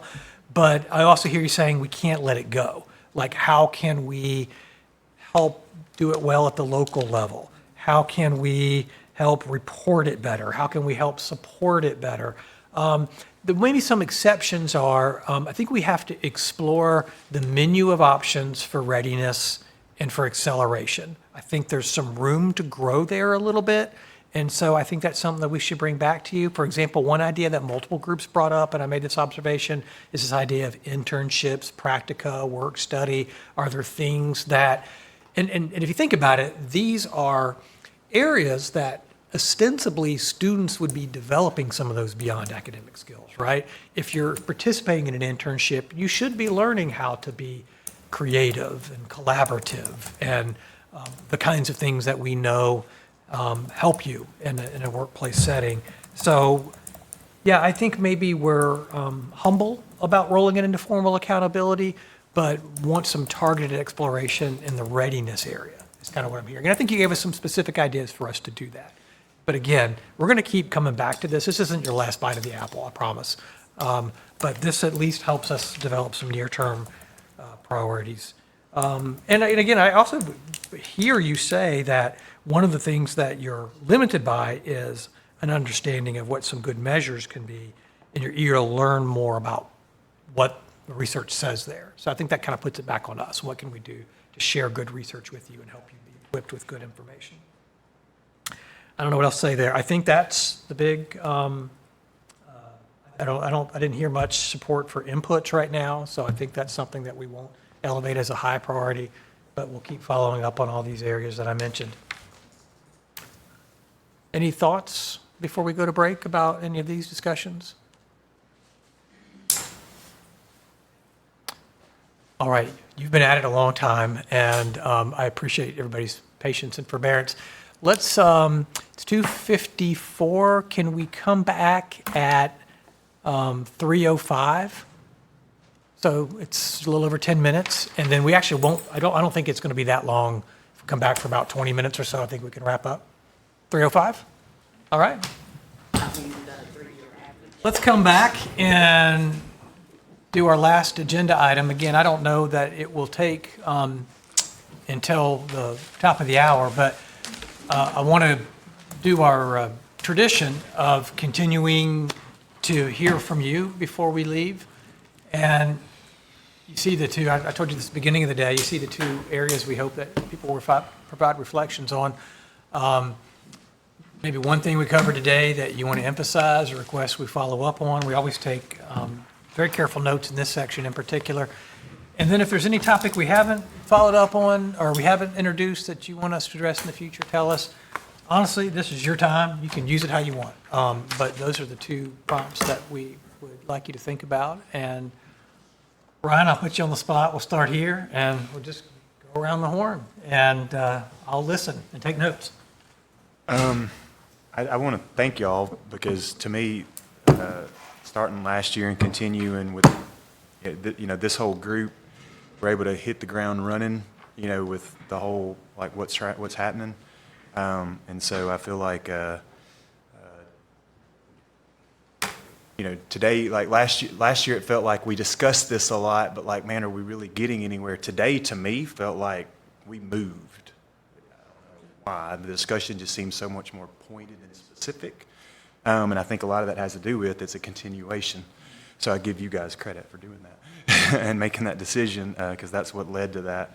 I think the only thing that I would emphasize, topic is, the appetite everywhere is so heavy for changing and at least adding, especially the workforce side of things, that, if we just got to continue the conversation with coupling that with the resetting of cuts. Like, those two go together to me, and I'm so glad y'all did that today, to both, because I don't want to reset cuts when we're probably changing the model anyway. Do it all at one time. We're even overwhelmingly wanting to change how we reset the cuts. And so, like, why would we reset the cuts in 24, 25 if we're not ready with the new model? If we are changing the model, we've got to, take this at the right step. Even if we run accountability, keep things the same while building this other model, and it takes 3 years, and then redo the whole thing, and we do the criterion reference system and all that at that time. So that's my biggest thing, is like lock and step. We got to, do that. And maybe the legislators would let us do that when they see what we're working towards. That's really well said. Thank you.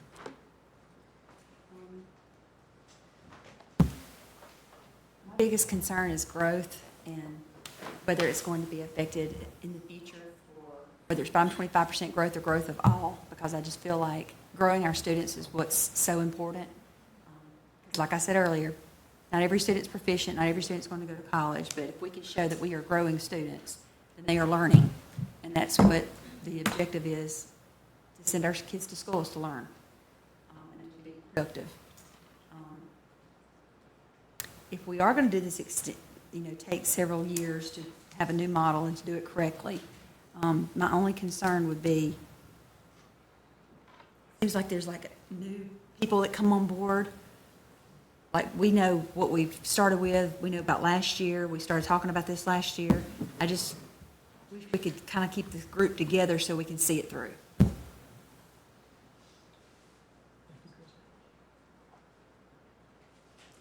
First, just thank you for the opportunity to even be here and be a part of this group.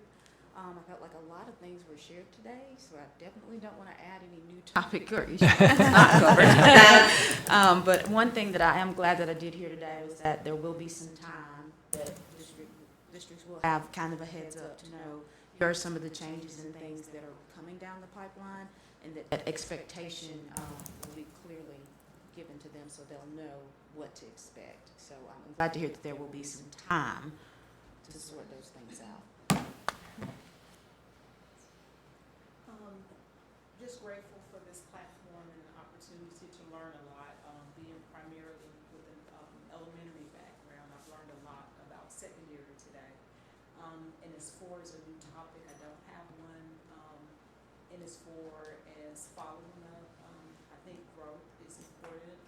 Everything that she just talked about, I think we should continue that discussion about growth. Thank you. Like I've said a lot today already, so I guess the main thing I want to say is that I don't think there's anything wrong with like shifting or changing the model every now and then. I guess it keeps administrators on their toes and kind of keeps people from getting comfortable, so to speak, which is a good thing, because, you spoke earlier of people kind of, I can't remember exactly the word you said, cheating the system maybe is what you said, and, it does exist. People are doing various things just to beat the model, and, if the model's changing, you have to really work to learn it.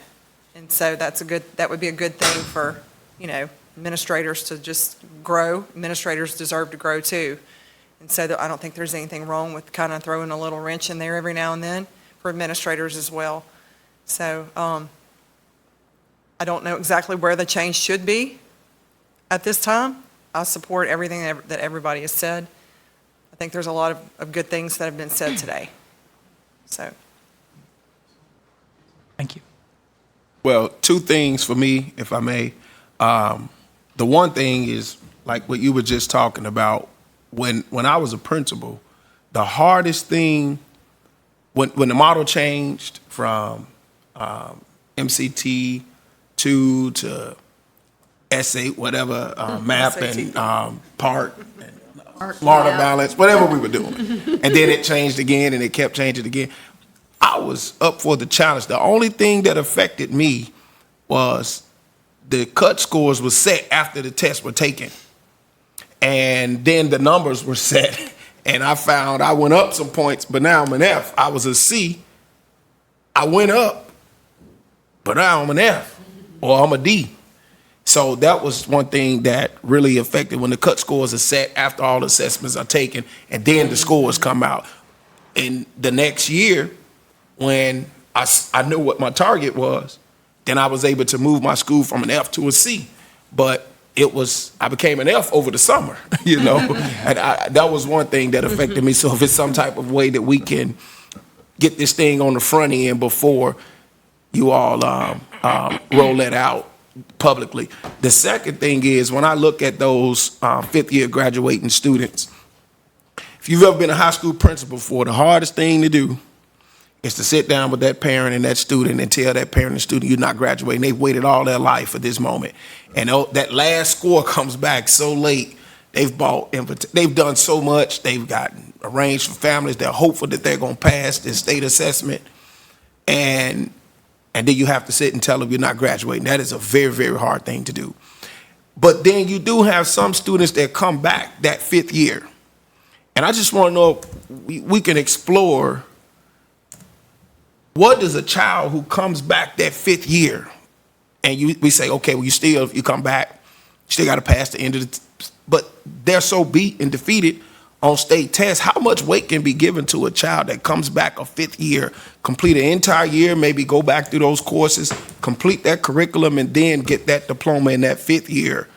I just want to know how much weight can be, if anything, if we have the authority to look at that, how much weight outside of state tests do a child that say, I'm coming back to school for a fifth year, and I'm going to complete this year, and then you still don't graduate because you didn't pass the same state test? I mean, what does that fifth year, how can that fifth year be more beneficial to a kid and helping that kid gain that diploma versus we still saying, well, you got to increase your score to, but because we know after so many times that score just starts to decrease. So I would like us to explore, if we did a fifth year, that we not look at just passing the state test, but give that kid that came back that fifth year and that family who still is looking for that graduation, that we give that fifth year more weight and that student graduate. Can I say something? I'm sorry. Yeah. Y'all remember, like, what, 12, 15 years ago, whenever the U.S. history test changed, and then so many kids didn't pass it, and there were multiple opportunities for those seniors to come back and take that test? Would it be possible for us to maybe have an opportunity for seniors to have an additional opportunity within the school year? Like have the fall opportunity, and then like a mid-spring opportunity, and then the spring opportunity to test? Just the seniors, the senior retesters, like we did with the U.S. history test? I think, if I'm remembering correctly, I wish there was some more assessment of people. They were hand scoring those in-house. You're driving them. Like We're you're driving them to places, like I had to like drive them Mississippi over State. here, and I'm like bubbling things in the back of the van, totally against state law, like, you know, while I'm headed there. We took kids to Mississippi State to take, RCU. RCU to take the test. Is that September test we used to do?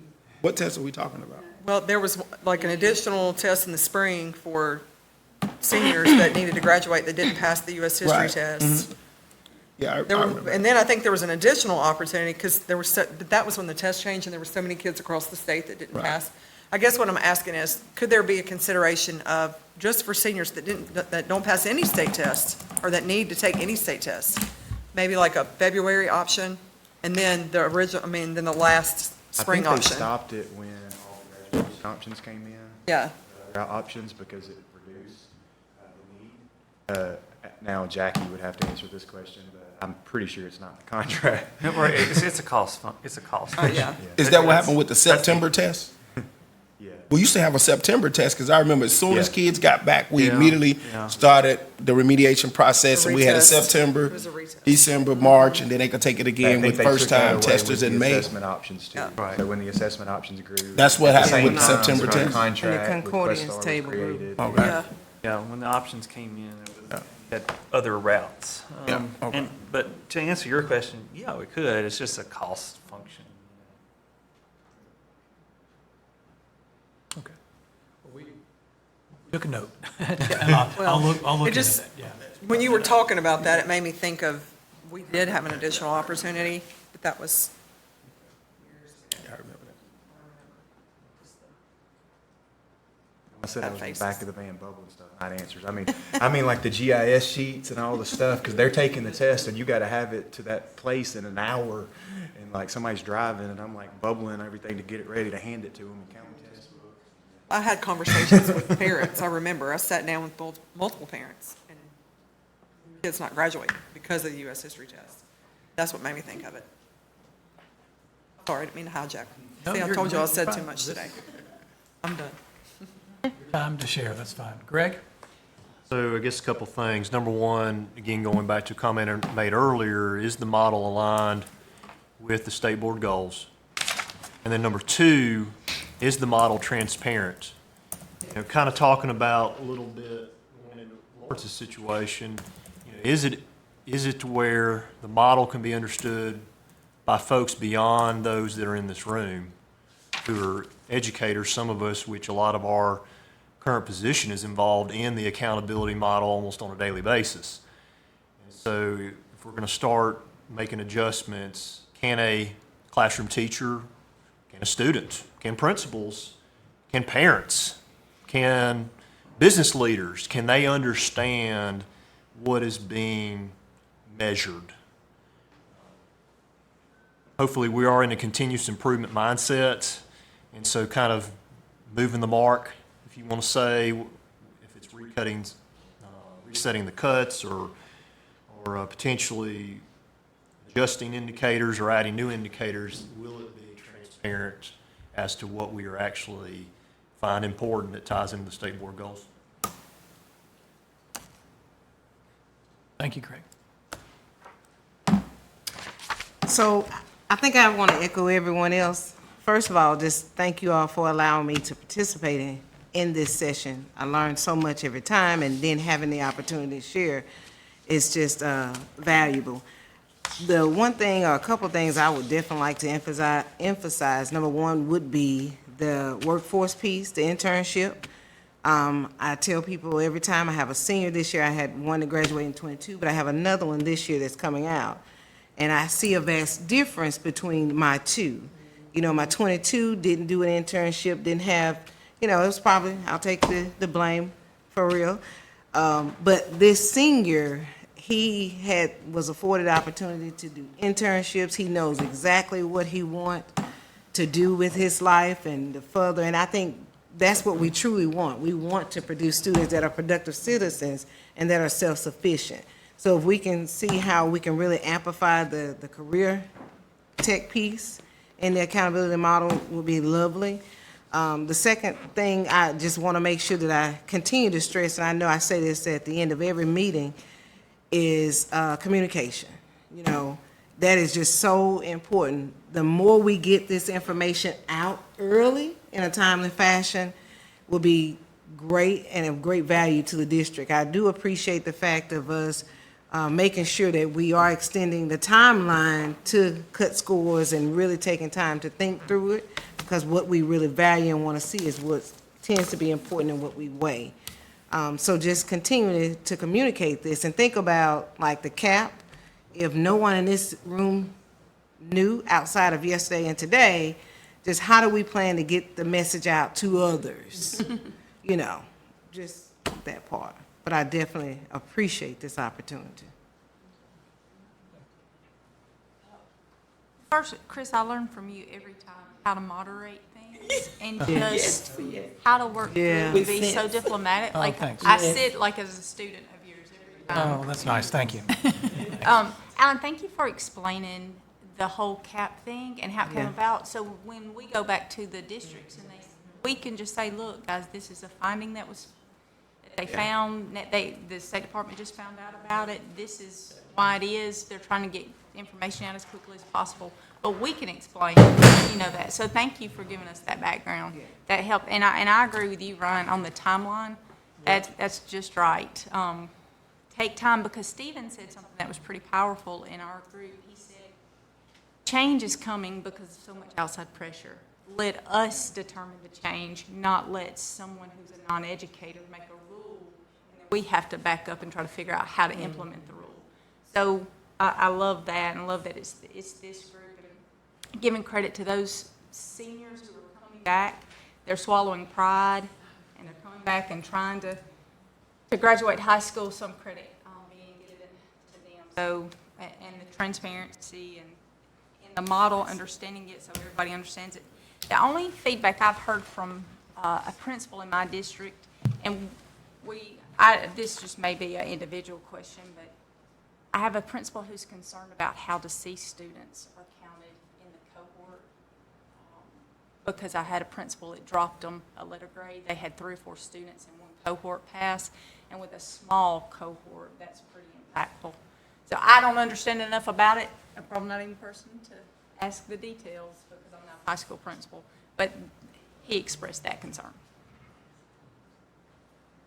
So there's a withdrawal code for that, and then that removes them from the cohort. Okay, it may be an error on his end then. Okay, I'll check with that, thank you.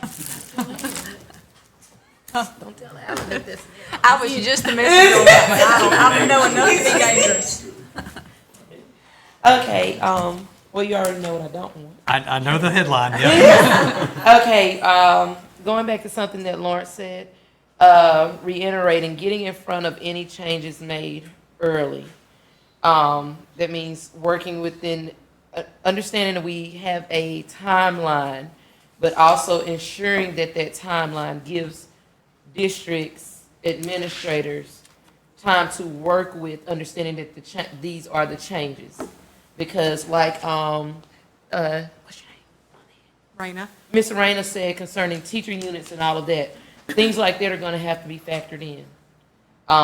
With courses, I know on the high school level, do we keep it or not? How's this gonna affect? So, just understanding that when we're thinking about the timeline and getting things in place. And also keeping it, our ears to the streets as to the school choice piece. Because depending on what happens there could vastly impact what we decide to do concerning this timeline. Because there are districts that are worried about that if this passes, then I may be a school district where children are going to start jumping ship and money is going to go with them, which then will go back to your teacher units and your classes that you offer.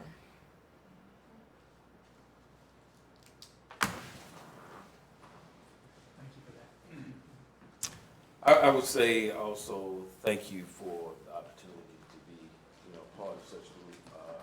And added to that, I would truly echo what the young lady over here said that, with change coming and we've got a core group, I would love to see it through.